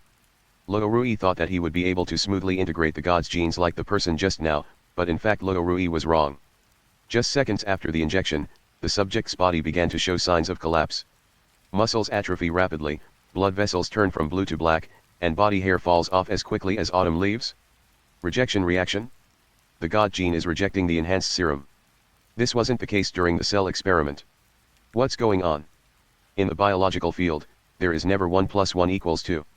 Strengthened serum plus god gene equals 0. What if it is Rory's eternal gene? After the god's gene was fused with the strengthened blood, it did not produce a cell membrane that could conduct energy, but instead caused a hedging situation and attacked each other. The enhanced serum is not as powerful as the god's gene, and the blood cells wither quickly. This is the main reason why the experimental subject has undergone such changes.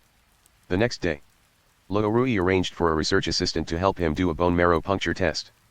After yesterday's experiment, Rory gave up the idea of directly injecting the God gene. He would rather suffer more pain to ensure the success rate of the experiment. The vibranium puncture needle made from fragments of Steve's shield was pushed hard by 2 research assistants and pierced into Rory's lower back little by little. The sourness is simply indescribable in words. Rory, wearing a mask of pain, lay on the experimental table, gritting his teeth and not saying a word. The bone marrow was immediately sealed and preserved, and a small amount was taken for testing. In fact, just as Rory guessed, the cell experiments under the microscope showed perfect fusion without any rejection reaction, and the speed of stem cell generation and division was much faster than that of Fastos. Rory was not happy with the conclusion he reached. The enhanced serum cells could also fuse with the God's genes, but after being injected into the body of the second experimental subject, a serious reaction immediately occurred. Therefore, rigor is the right attitude towards science. Secretary of State Ross is currently selling the drug everywhere, with high-ranking government officials and members of Congress being his main target groups. He came to us with reports from 3 testing agencies. No one can resist the temptation of increasing life expectancy, especially greedy politicians and capitalists.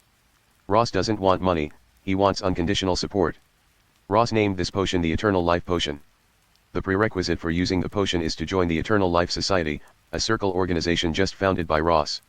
Stimulated by the Immortality Potion, the number of members of the Immortality Society expanded rapidly, covering half of the American political arena in just half a month. Of course, there were also people who explicitly rejected and even denounced Rory as a heretic. Some clear-headed people saw through Ross's plan, while others believed that going against death was disrespectful to faith and that one would go to hell after death. As the influence of the Eternal Life Society rapidly expanded, some seemingly true rumors began to appear in the outside world, and some people quickly found a military base laboratory based on the rumors. Ross was well prepared and strengthened the security measures in Rory's laboratory. No one could get close to the laboratory without his order. At this time, Nick Fury also smelled a hint of danger. Ross is trying to take over this country, and we must stop him. Alright legends, that's it for today. Like, subscribe, and I'll meet you in the next audiobook.